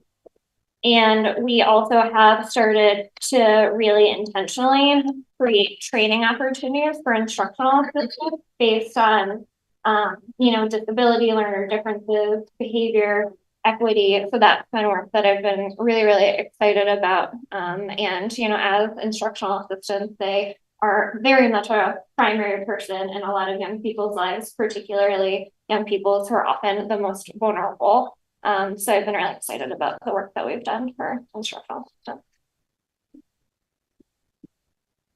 Sorry, I feel like I rattled that off for you. So. I'm just going back to Emma's question around like 6 years ago. There was nothing in place like this. I get goosebumps listening to just. Yeah. Questions? Yeah, that was excellent. And Alex absolutely right. The increase, as Emma, the increase in data we've had over the last several years has been astounding, and it keeps getting better and more comprehensive. I just want to observe that I hope that you don't succeed yourself out of our needing you.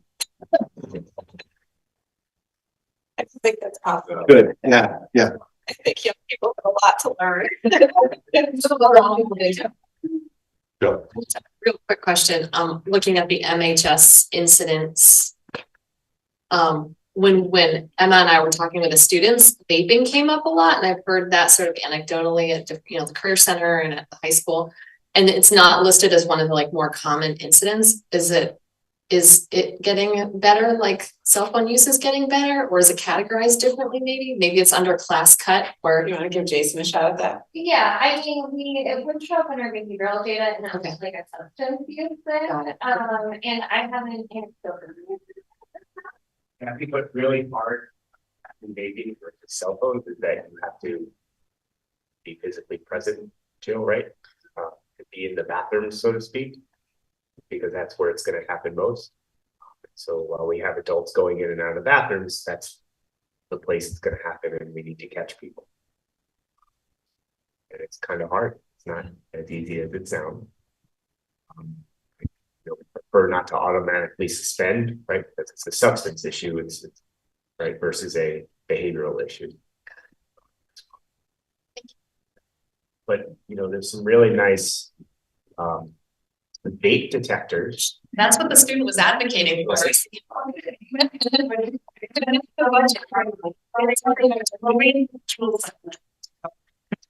Oh. Still waiting. Thank you, Jason. I wanted to also offer another piece of historical context. Emma and I served on the subcommittee a few years ago of the school safety subcommittee, and one of the things that was a really big focus that came up out of the different surveys that we did and the work that we did was the need for more restorative practices. And I can remember when we were having those conversations with different folks in the schools, there was sort of like, well, we're just sort of like getting started. And I can see from that's almost 3 years ago now, the progress that we've made. It's even clear in the data that, you know, fewer suspensions is positive, a direct result of a greater holistic approach around restorative practices, both on the proactive end to build those relationships in the first place, and then pushing in to do a restorative circle when need be. So I just wanted to highlight that and just really celebrate it, because it's a shift. It's a shift that was intended 3 years ago, and that we've continued to put in the work, and that is huge. It's huge. Yeah. Jake, do we know if the restorative practices are correcting the behavior? Like, are they just swapping out suspensions, or are they actually serving the purpose? I mean, we're seeing, that was a question that I looked into too. But we're seeing a decrease in the amount of HHP investigations and also the amount of physical aggression, which is really where we did a lot of restorative work last year. A lot of my life last year, as Libby knows, was responding to incidents instead of being able to be as proactive as I would have liked to have been. So I'm excited I'm getting into that realm very much this year. But I would say that the data suggests that we're seeing a decrease, and I would personally like that based on my experience and viewing this work all day, every day, is related to restorative practices and also our ability to use data and leverage it in a way we haven't before to meet kids and really hone in on what is the SEL skill that's lacking here that's leading to either the HHP violation or the physical aggression or whatever other behavior is happening. So I think it's probably both. And saying that also feels a little hard and inauthentic, just because the act of engaging in a restorative circle is working on SEL skills as well. So that in and of itself can be an SEL intervention. I would just also add a third component in that we've added significant staff to our social emotional learnings group. So Main Street and UES have a SEL coach. Main Street and the UES coach comes out here to Roxbury too. And we have the SEL teacher to really target specialized skill instruction for students who have IEP goals that are on mental health and SEL. Our social workers are working more targetedly in the remediation world. Our counselors are working more in the tier 1, tier 2. Like, so roles are being defined, and the people that the board and the community have added through our budgetary process they're doing the work, right? Like, it's the system is now able to manage it in a smooth way. In addition to our IAs switching to the categories that we did last year and giving them more professional development in this world, is like all of these things are working so beautifully together. It's like a different world this year than last year.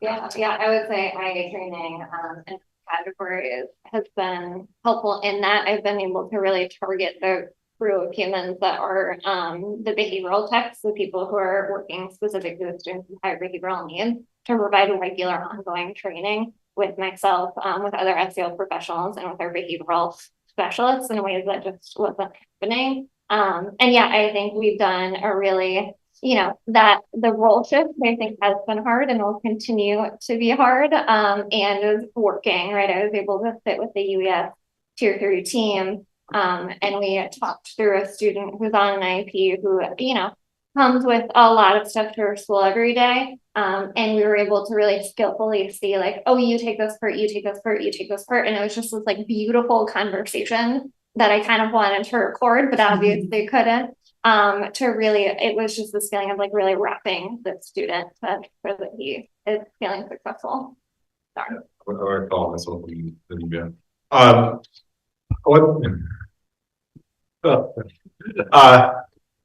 One thing I'd kind of put that observation in a question. Like clearly COVID was very disruptive. And one of the things we did was disruptive to behavior. You know, kids just were not with each other the way they were used to at a time when a lot of social learning takes place. We know that there was kind of a lot of acting out and just kind of behavioral social skills that were not learned.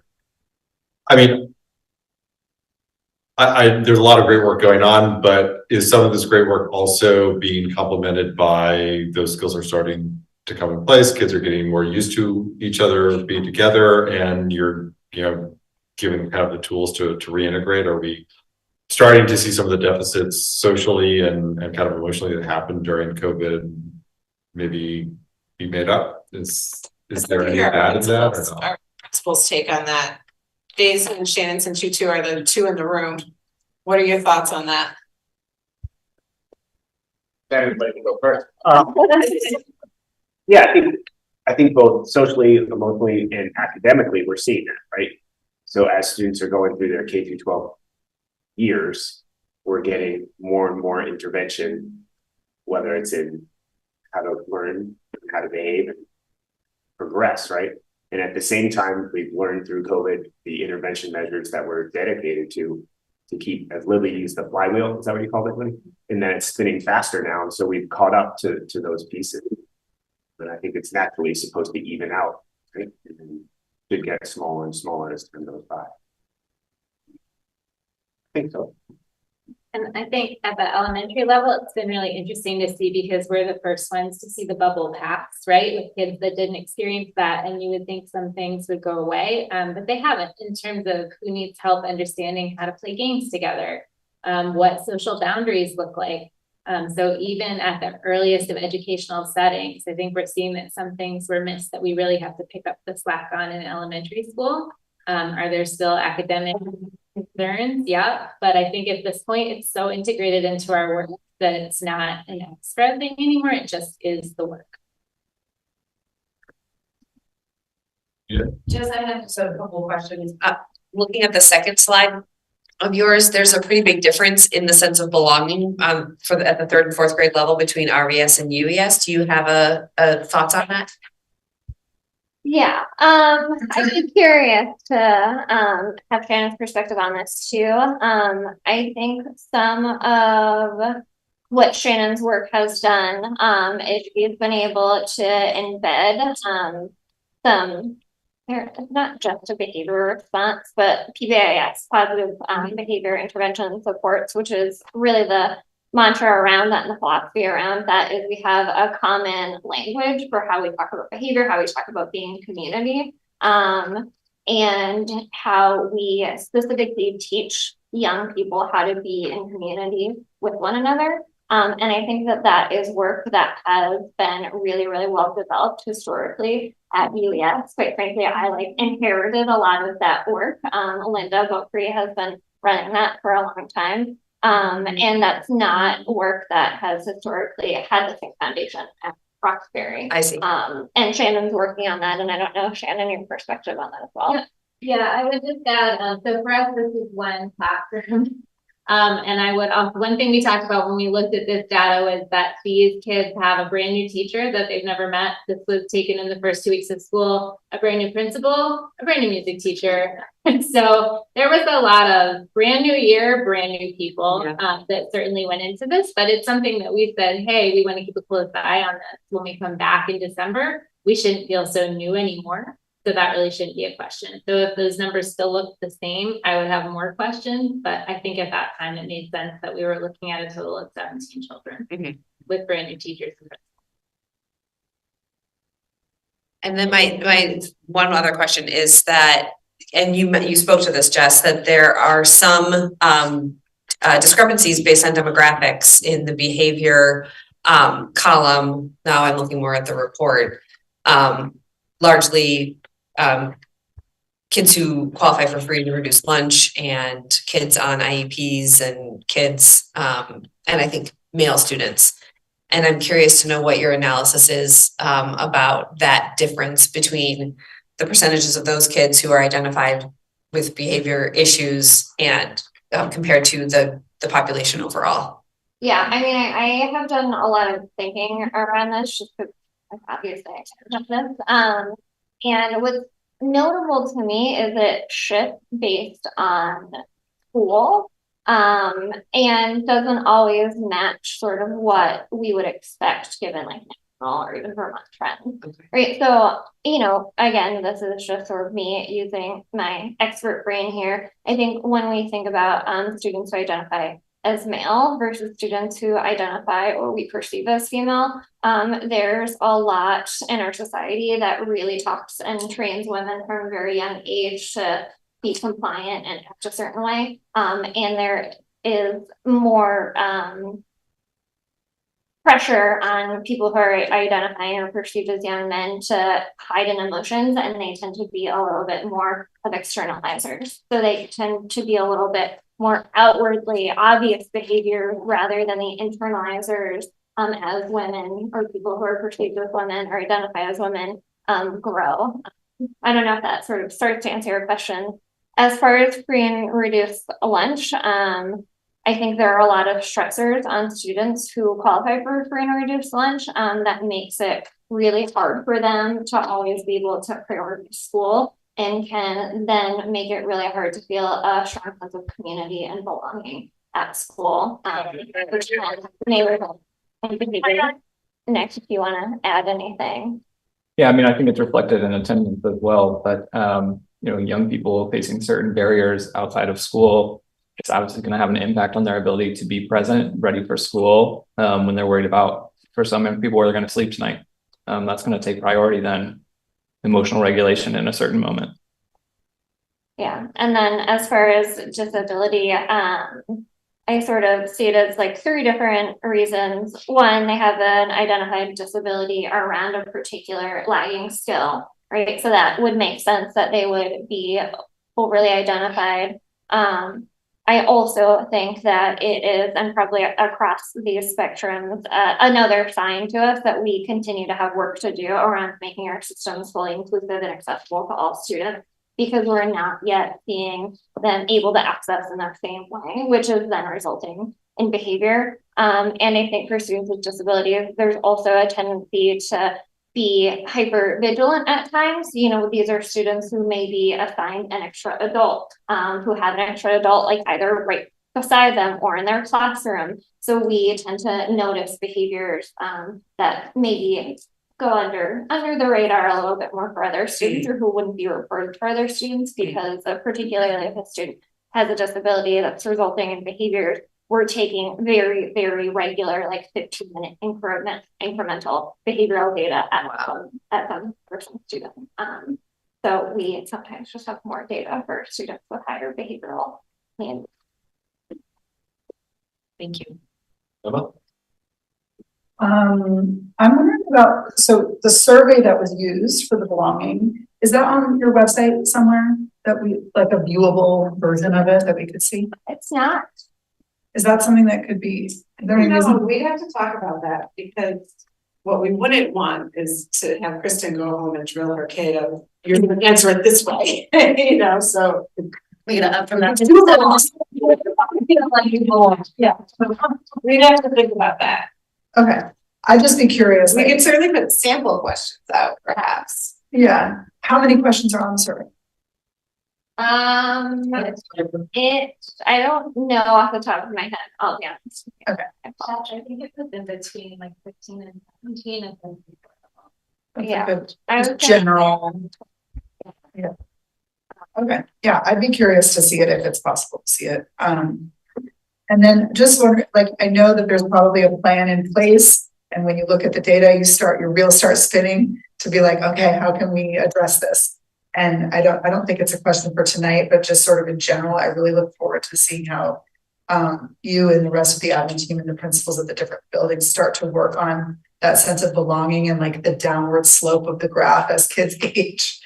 And it just feels kind of sad, like I could see that based on the national percentiles, it's not as dire, but it's pretty bad in the 6th through 8th, middle school level. And so it just, What did the one kid say to you yesterday? Jess. well, obviously, yeah. Wait, didn't you tell us that story? One kid said to you at the middle school yesterday, well, of course I don't belong. I'm like 12 or something like that. Yeah. So part of my middle school experience yesterday, which was great. I like to hang out with students, right? That's why we're here. Was just really naming for her specifically, it wasn't particularly important for her to feel like a sense of belonging. And for me, I was like, I care, like, I'm concerned. And so it was just really interesting to have a little bit more like qualitative data, and also I think doing the work of showing students that you can feel a sense of belonging, right? It almost felt like she wasn't, and again, I don't want to put words in this young person's mouth with my like adult brain filtering it. But it almost felt like she has learned over time that school is not a place where you need to feel a sense of belonging or like you matter. So like, why would I expect that from my school?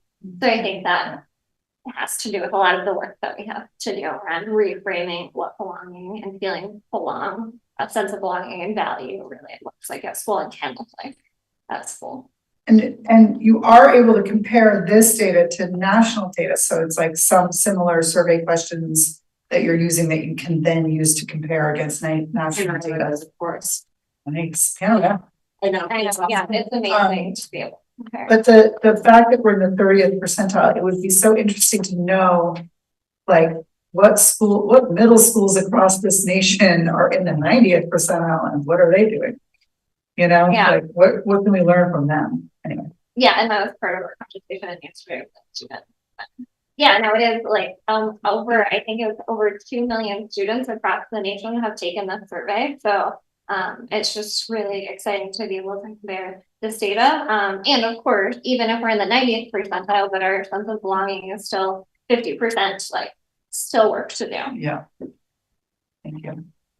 Very quick but important appreciation. I just want to pass on to you, Jess. I recently met with a parent and they were appreciating the kind of connecting and programming you did around introducing RBS and UES students, or I guess MSMS students, and just kind of really bridging that experience for them. Like the parents really, the parent knew about it and they knew quite a bit about it and were able to just communicate that they felt like it was just intentional. It wasn't just like gestural, but they really felt like there was like real thought and time put into it. So I just wanted to pass that on to you. And then also I had met up with another parent who was also saying that like sometimes the kids know a little bit more than the parents, but also for the parents, there's a lot of not knowing and mystery about like heading into the middle school. And that this parent was talking about like, hey, wouldn't it be great if I made myself, or we kind of did some more networking in terms between parents, of Roxbury students who are moving from RBS to MSMS, just like pick us, what is that like? And all the things. So it was just a parent. So like, I feel like, we're kind of into this merger now,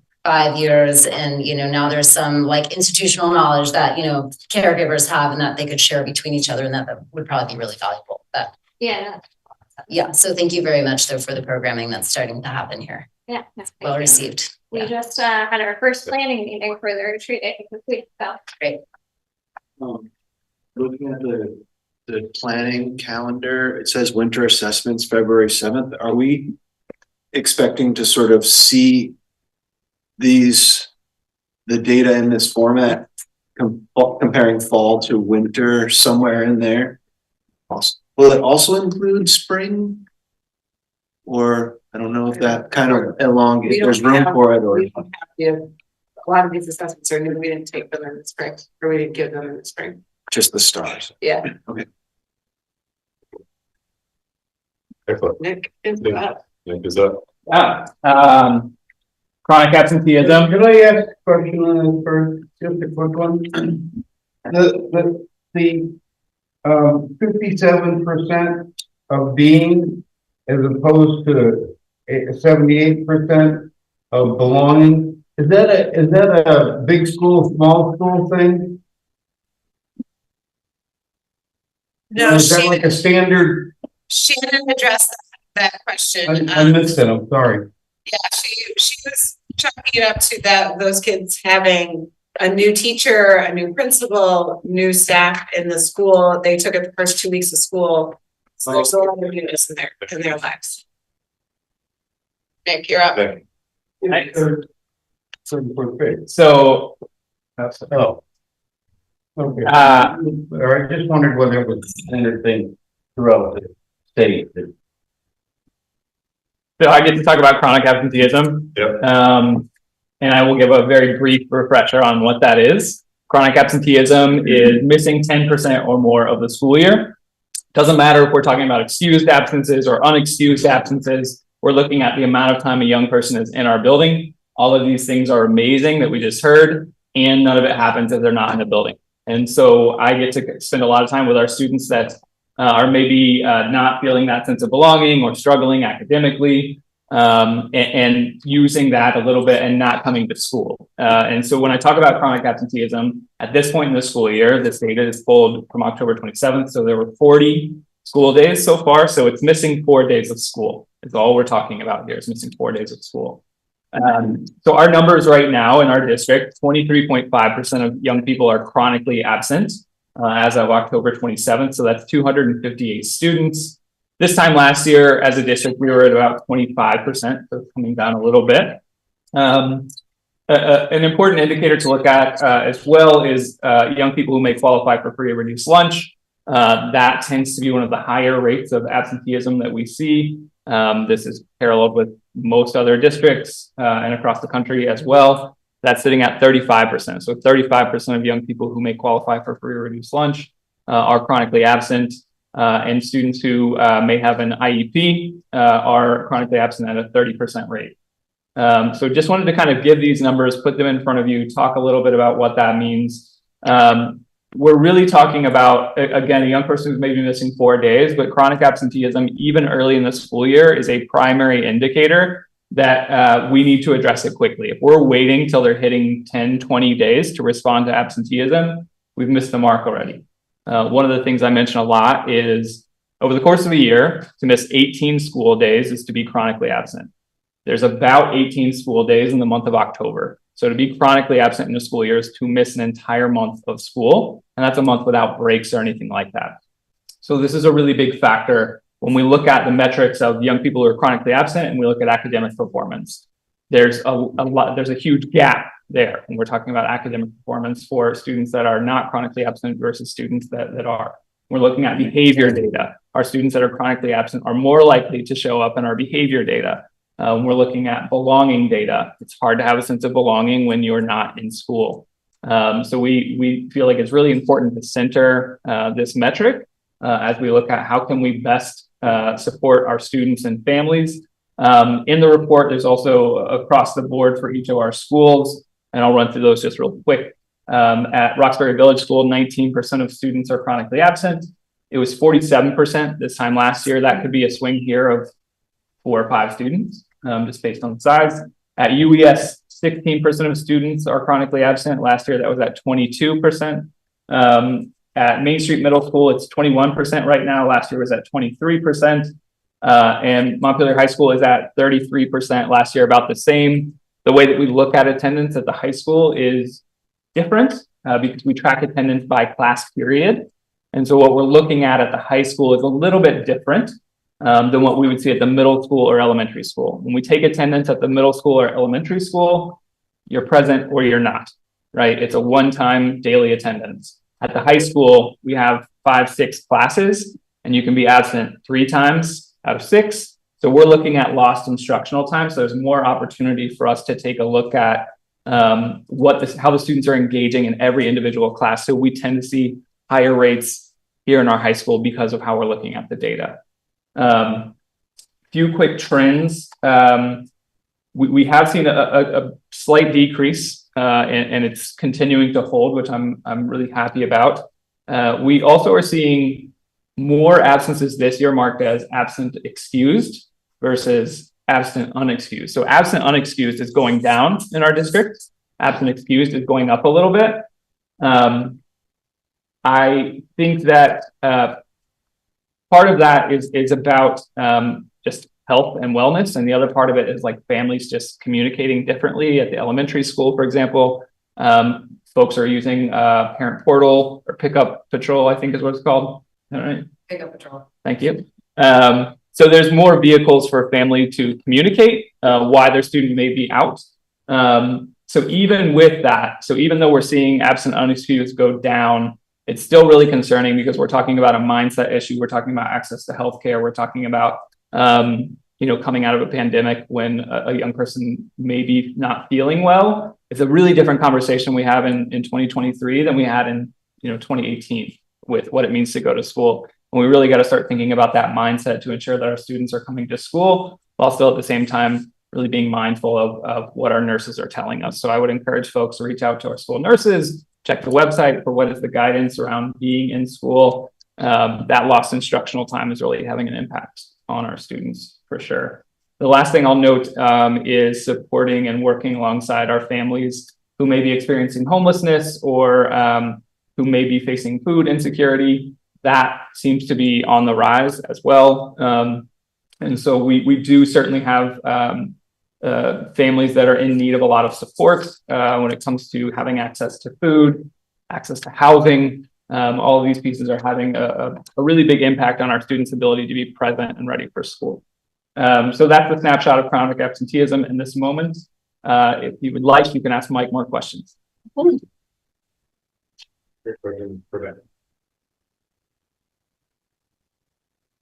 wondering, what strategy you're using to alleviate that problem? Yeah, it's a lot. And a big part of working with our families is meeting them where they're at and that being more than a tagline. It's about being at their doorstep. It's about building relationship with the family to understand what are the barriers that you're facing. When I first started, Libby was very clear with me and said, you need to tell us where we suck. And I was like, all right. Yeah. And so being able to bring back and lift up the voices of our families who are maybe not connecting with the school in the same way as some other families who are maybe facing barriers that we aren't thinking about because they aren't necessarily the loudest voice in the room. That's a huge strategy. Just from the start, we start with how are you and how can we support? We don't start with why are you not in school, right? Like that's a big shift. The other shift in the mentality and why we talk about chronic absenteeism, it's different than the traditional model of truancy. Truancy, which we still follow, it's written in law and we still have to move forward with truancy, but it's about criminalizing absenteeism, essentially. And that's only talking about unexcused absences.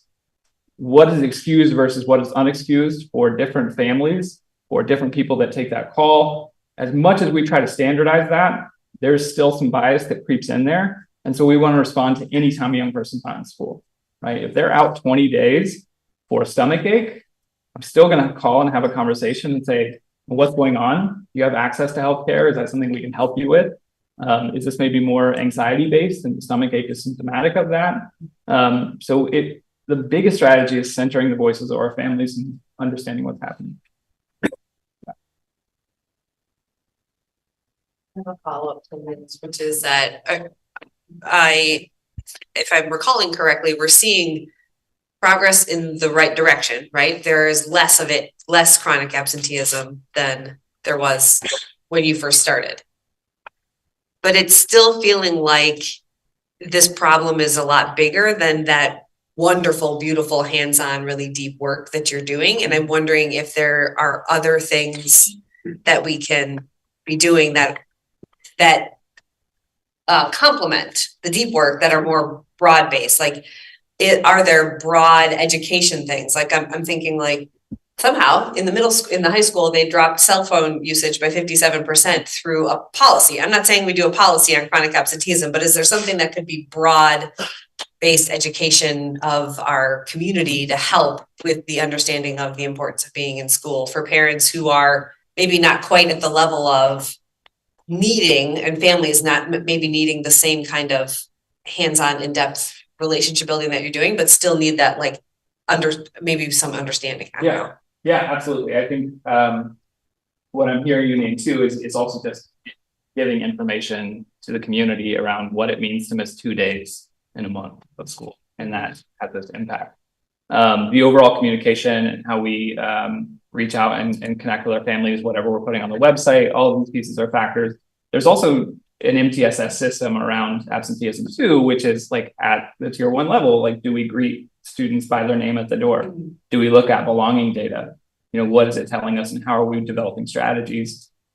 A young person who has a strong sense of belonging tends to not be the person that has anxiety and doesn't want to come to school, right? So if we can boost that belonging, hopefully we can decrease those feelings of anxiety and not wanting to be in school. So I think there's systematic strategies that are being built in through the work of Jess and the rest of the team to really understand that. And if we are making systematic changes, we really need to listen to our students and families first and foremost. Those closest to the issue are the ones who solve that issue.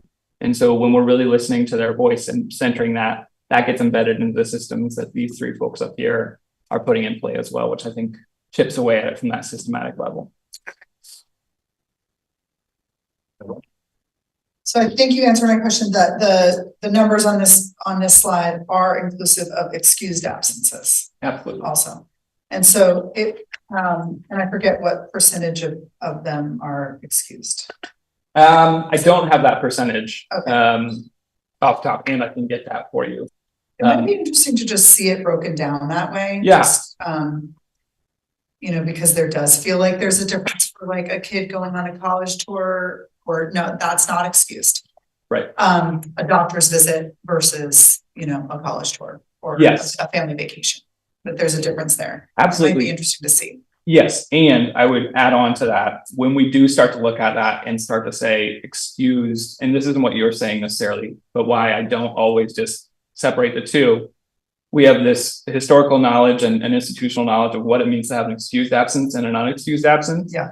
And if we put the E on it, it's okay. Right. But it's the same academic impact. It's the same behavioral impact. And so when we do that, I also want to just be mindful not to elevate what those mean and assign meaning to ABE or ABU. Because one student's reason to miss school is really appropriate for that family, maybe because they need to work and earn a living wage, Totally. but it's ABU. So, yeah. Okay. And then I think we've asked this before, or I've asked it before, but you don't have any way to compare this to like national data or state data. Yeah, so there's no state data in Vermont on chronic absenteeism. We are, I think, the only state that doesn't publish chronic absenteeism data as a state in the country. There are 36 states in the country that have it as part of their ESSA plan.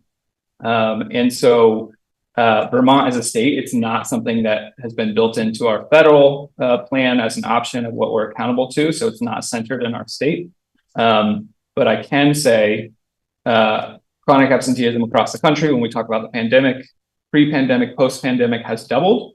And what we saw in the 22-23 data across the country is that it came down like 1%. So we are not seeing the recovery in absenteeism that we would have expected to see after the pandemic. Like, it's sticking.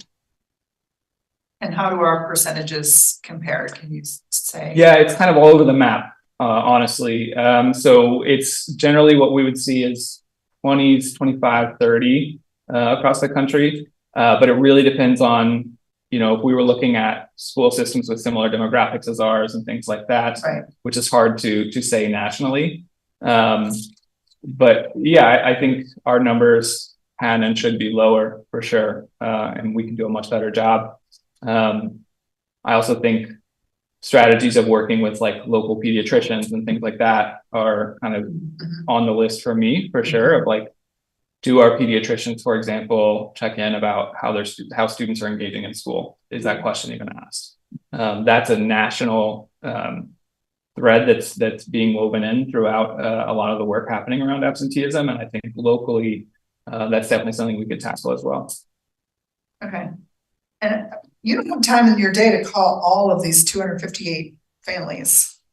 So how do you prioritize? Like, well, I don't call every day to all these families, but what we should do, and if we've done our jobs well, a great example is this summer, we had Vermont Emergency Eats working with us, so we could actually be delivering meals to families. So we were taking 175 meals out every week, starting in the summer. And what we were doing in that time is also connecting with families and saying, how are you feeling about the school year? My name's Nick. What do you need for the school year?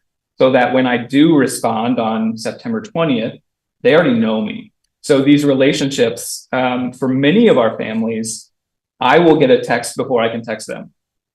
So a big part of it is relationships. Obviously, with 300 plus young people that are going to be chronically absent, I don't have that.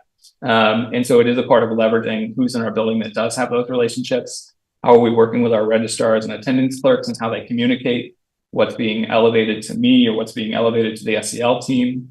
I also get to go to all of our resiliency team meetings as well and communicate with those teams and give attendance updates. Hey, is anybody checking on this student? I'm noticing attendance is starting to drop. Let me know if you want me in or you got it. So it is a tiered approach in that way as well. And when do you sleep? Usually about 10 minutes ago. No.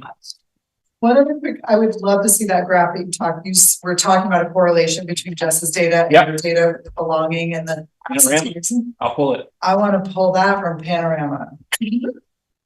I'm loving Panorama. I just real quick, I'm wondering if, I'm assuming transportation is probably one of those barriers, right? It's a financial barrier, it's a physical barrier. And we seem to have higher absenteeism at the high school. I'm wondering if there is enough need at the high school that if we were actually to like bus high school students, like, is there enough demand and need that could actually help improve things? I don't know. And the last thing I know, but I have to say, I'm saying this as a parent of a former field hockey champion who doesn't play field hockey.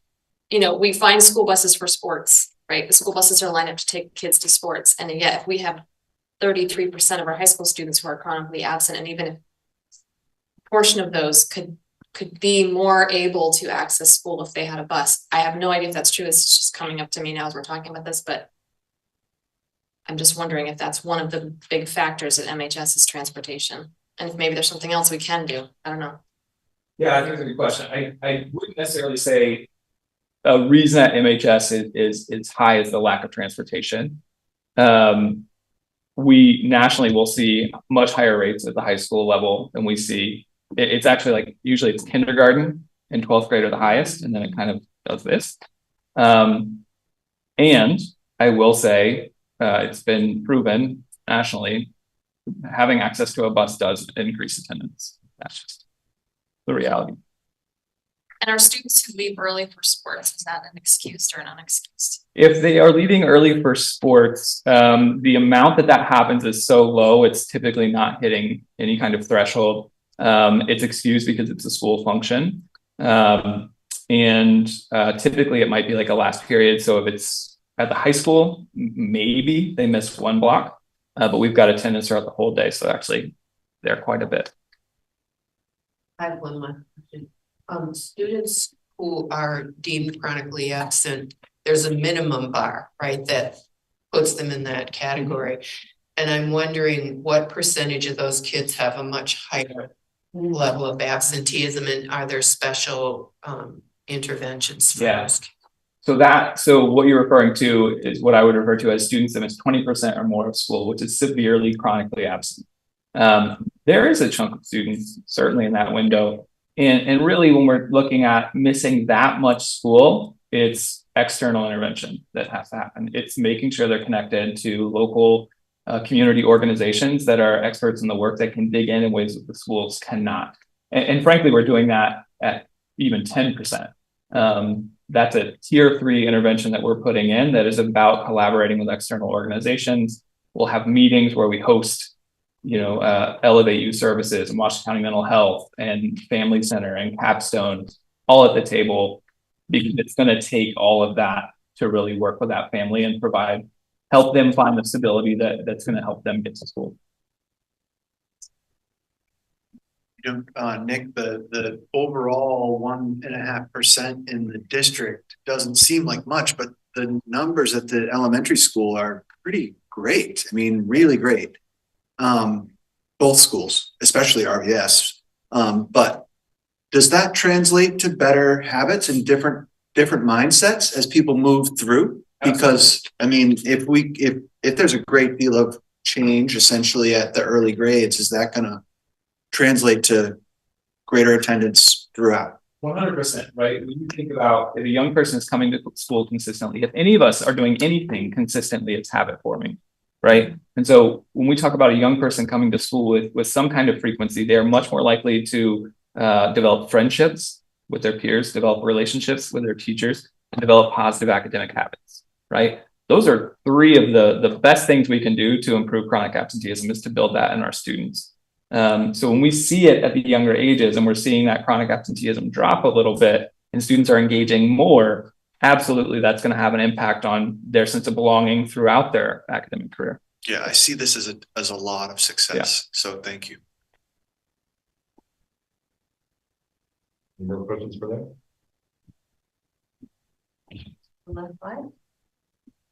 I'm actually gonna suggest to the board that we table the overview of the MTSS model based on the time, and that we come back to it at a different time.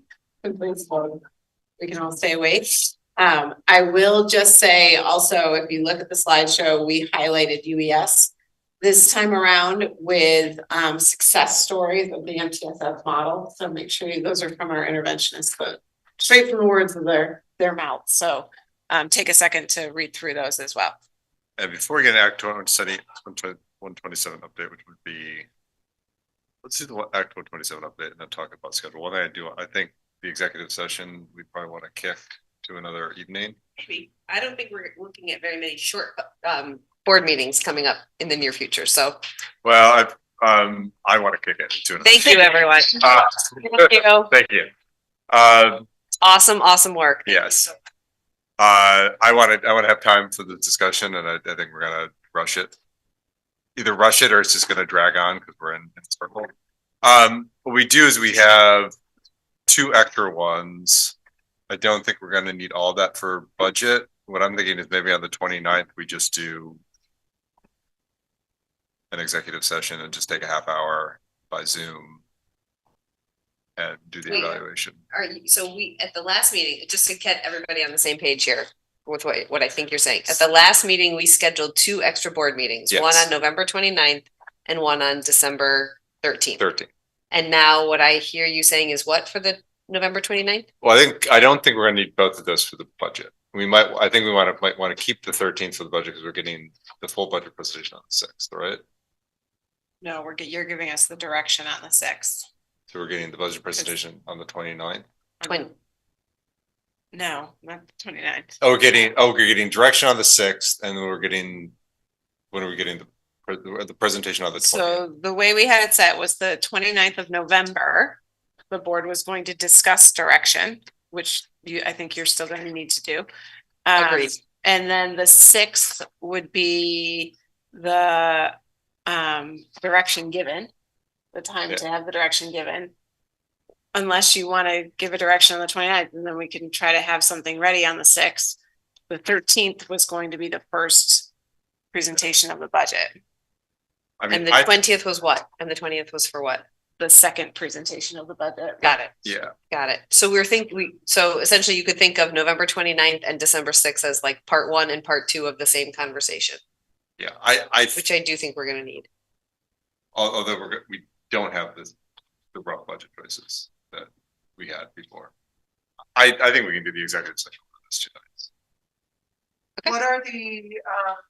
What were the 2 additional meetings that we scheduled at the last meeting? 29th and 13th. November 29th and December 13th. Thank you.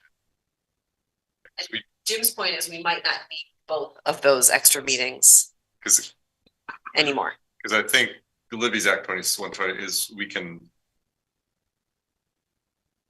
may be able to effectively level fund.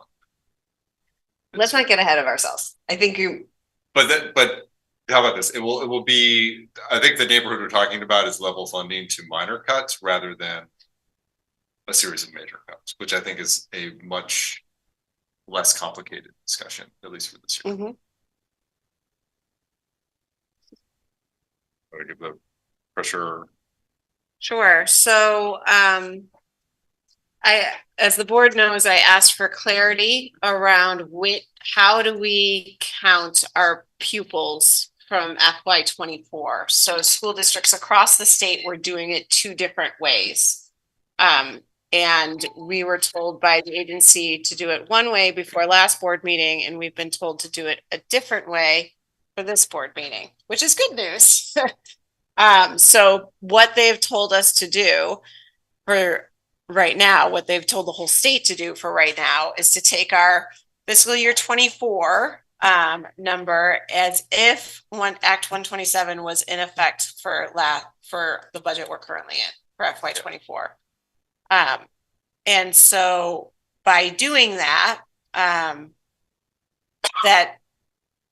increases the number of pupils we have. It increases everybody's number of pupils because there's more weights. And so that allows for more money to be spent in order or before we reach the 10% capacity for increases across 2 years. Are you meaning to share that on I can. Did that make sense to people? I mean, so essentially we're able to build this coming year's budget against a different per pupil weight.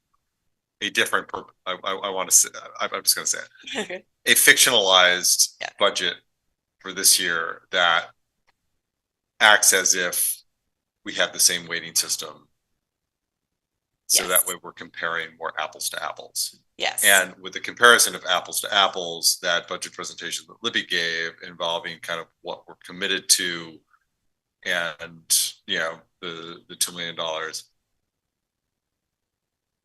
gets us much closer to 10% than it did before. Perhaps, I think she's still playing with some numbers, but it's within a small range of 10. It might be a little under, it might be a slight bit over, but it's not that like 15 to 16% range where we're in before. Right. Does that make sense?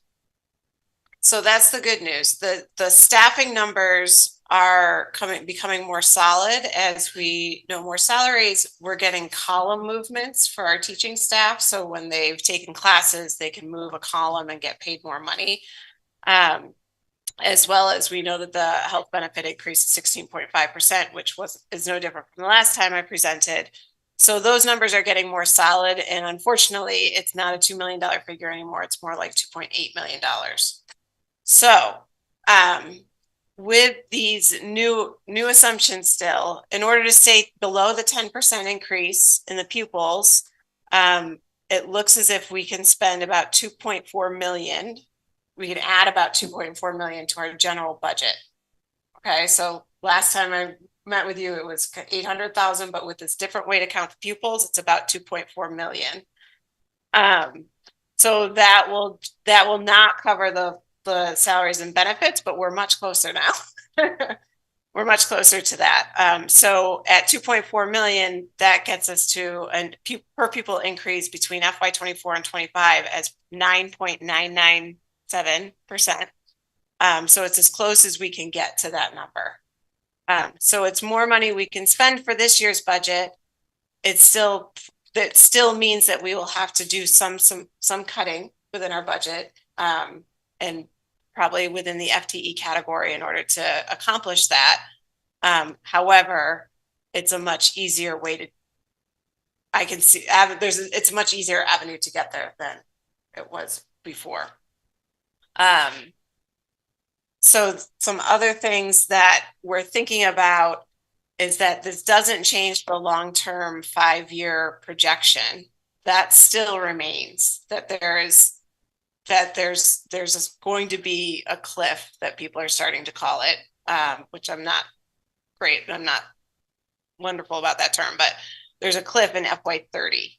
And I'll give you an example. So Christina ran the numbers of if Act 127 was fully in effect last year for FY 24 when we were doing our budget, in order to have the same tax rate that Roxbury and Montpelier citizens paid for FY 24, our budget would need to be $2 million less, right? So if you think about it, I've been trying to figure out like how to explain the 5-year piece, right? If you think about it, starting from that $2 million hole, and then we're going to add another 2 million this year for that, that's going to keep increasing over time, even if we add less in the next 4 years.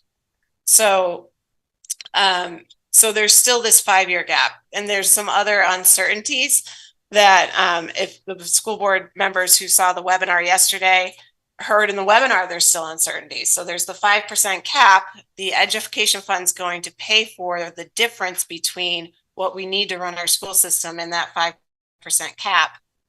There's uncertainty of where that money is going to, how the ed fund is going to continue to be solvent. And the answer that was given yesterday by Brad James at the Agency of Education, if you heard it, was that's a legislative decision and he's not sure how they're going to do it yet. So that's still up in the air. And then how this influences the dollar yield over time, which of course influences our overall tax rate, is also still in the air. Although everybody who's understanding about this is pretty confident that dollar yield is going to decrease. But that is one factor the legislature can play with for the tax in order to make the ed fund solve, is my understanding.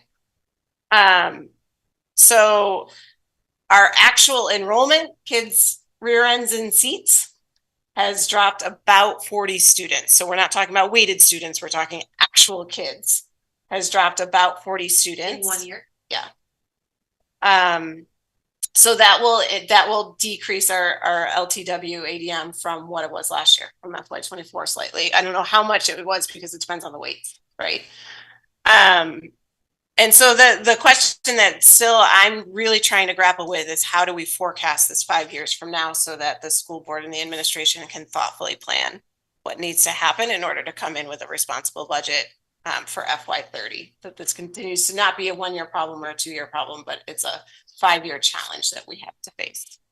I do also want to say that there is a website now on our there's a budget page on our website, that has any question that's been asked to us about 127 answered, and also facts about 127 on there, so people can access that.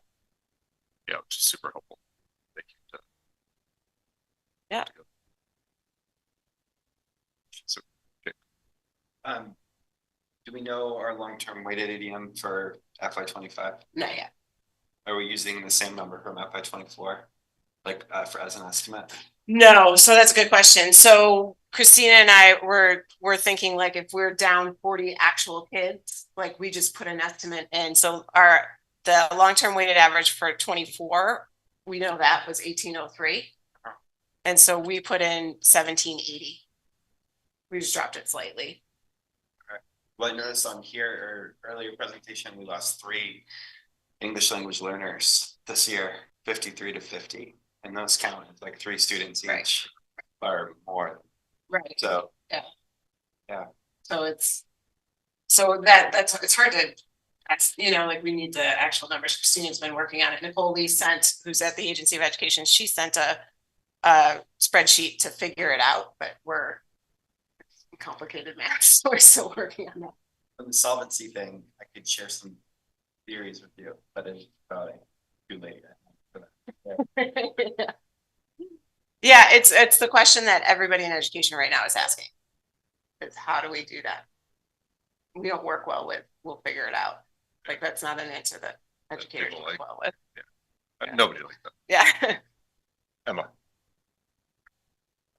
Raise my hand, but you just know, it was itching. It was itching. Yeah. Yeah, I feel like there needs to be some sort of apology to the community, and I'll give it just from my personal perspective that I'm sorry that at the last meeting, for really factors that are kind of outside of anybody's control, except for the fact that we did decide to present numbers, that there were numbers that were presented that were really startling and upsetting, like Montpelier taxes going up by 108%.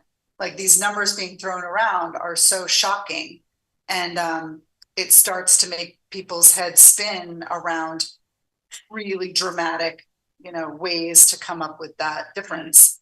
And I'm just sorry that we had to put everybody through that mental exercise when really 2 weeks later now we're saying, okay, well, maybe we could actually level fund or add a little bit to the budget.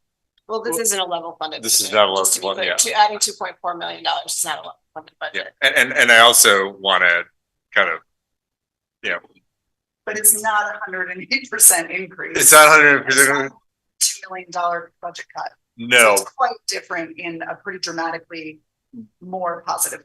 Yeah, no, absolutely. And I know there was shock value, and the shock value came from an honest accounting of what we thought the numbers were. The numbers are 15. I mean, I think there is an overall grand narrative of we are going to have 5 years that are going to be very different from the 5 years we've had.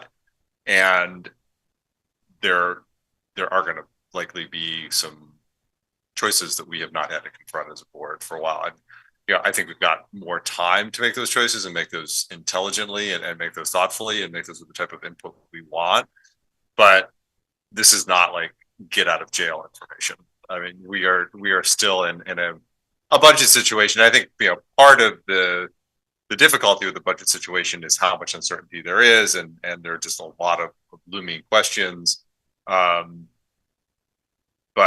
yeah, no, the shock from last week was unfortunate, but it was a very honest accounting, and I think we value transparency, and we were being transparent with what we had. This is much better news, but it's not. It buys us time to, I think, have a more thoughtful conversation and also a little more time to figure out what this 5-year decrease in funding from the state is going to be for us. Mia. I wanted to offer a slight reframe to what Emma just said. Not that I disagree with how unfortunate it was, but also that I think there's a silver lining to this of the amount of community engagement we saw because people care so much. And I just want to keep encouraging people that even as the information changes, and even as we maybe even mess up along the way, it's sort of like that kindergarten teacher. We're learning together, and let's all figure this out together, I think is another way for us to look at this. And I just want to keep encouraging people to keep coming to these meetings and keep trying to wrap their heads around this the same way we are. And that as the information changes, stick with us so that we can figure this out together. Yeah. We were using numbers that we were told to use. Exactly. From the state. And then the other piece is that, there's some, and Bill was on the webinar yesterday up in Maple Run who said, I'm not sharing numbers. I don't feel like that's right. Bill and I actually debated that around should we share numbers, should we not share numbers? And I think that when we're talking about the position that Montpelier-Roxbury will be in for the next 5 years, to not share numbers is to not be transparent, even if they're assumptions. And I think that is the way to go with our community. It's certainly what our community has asked for over and over and over. We can't have a conversation if we don't know what we're up against. Yeah. And I'm also kind of like, one thing, just adding on that, I am so glad all of you came out tonight, because, I think we need to have the conversation that got started about what is this decrease going to look like? I'm not sure if we had these numbers in the first place. It would have been different. Yeah, I mean, I think Roxbury is now going to be very engaged in this conversation and be willing to work for the next year to really, think thoughtfully about what the future of RBS is going to look like in a budget constrained world. And I think that's what has to happen. And I'm not sure that would have happened if we didn't get kind of like a starker look at what some of the more draconian so I think you're right, Mia. The silver lining is a lot of people are engaged, and hopefully will continue to be engaged for the next year, because this is a problem that if we all work together thoughtfully and as two communities and really put our brains together, we're going to come out with the best solutions. If we get into the situation where we thought we're like, holy crap, we've got 6 weeks to make major decisions, that's when stupid things happen. I think, right. Libby, your whole tenure here has been about crisis upon crisis upon crisis, and your instinct has been to be as transparent as you can possibly be, as quickly as you can possibly be, and I really appreciate that, and that's where you were coming from here. I mean, I think it was a hard thing. It was an emotional thing. I think that I personally referred to some decisions as irresponsible, and I feel sorry for that because I don't think that any decisions were irresponsible. I think it's an emotional thing. But I think that, you know, that instinct to be transparent and put up a red flag and say, whoa, we've got a major problem is better than other pathways. I think it's safer for you. I think that, you know, in my line of work, when there's a concern, you call in everybody, you call everybody. And then, you know, everybody gets together and tries to make the best choice that they can, and you don't make a choice yourself without bringing in as many resources as you possibly can. And so I appreciate that this is the way it's gone, as uncomfortable and difficult as it is, and as it will probably continue to be.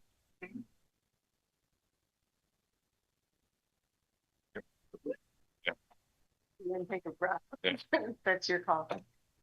I would like to say that, you know, the state, has, not done well the past 30 years with education finance and explaining how it works. It's really problematic. You cannot have local control without local comprehension, and local comprehension is at a very dangerously bad failing percentage. You know, in this case, like, major education funding reform and the guidance has not been good, not been clear. Everyone has been lost. So, I mean, I think it's super unfortunate, and I'm sorry for that. I think that as we navigate the next few years, we can do a good job explaining how all the taxpayers, including those who get income-based credits, are going to be impacted. I'm willing to help with that. I want to correct misconceptions before they really get out there, because I've already heard quite a few. So I want to make sure we do that. Yeah, no, excellent. Those are the things that we can put on our FAQ too, so we can for sure and talk about that. When can we expect to see like a revised version of this presentation? This presentation is not on your budget website. The one from last week. We can't revise it because it's a public record, right? So we won't be changing. A new one that reflects the new math. So there, you haven't. Yeah, the there's slide she just, four she has slides I was 4 talking slides about. that she. So that one, it's like, yeah, so we'll be able to compare sort of like apples to apples from what we were told 2 years ago to what is on the slides now. Yeah. Thank you. Sorry, I thought you meant like revise that actual slideshow.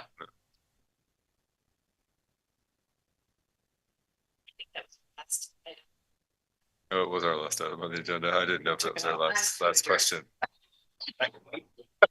We got a second, I heard it. Okay, did we miss anything? Okay. We did postpone these. I just wanted to make sure there wasn't anything squeezing. We're adjourned, so go ahead. Well, is it everyone in favor of adjourning? Yes. Okay, great.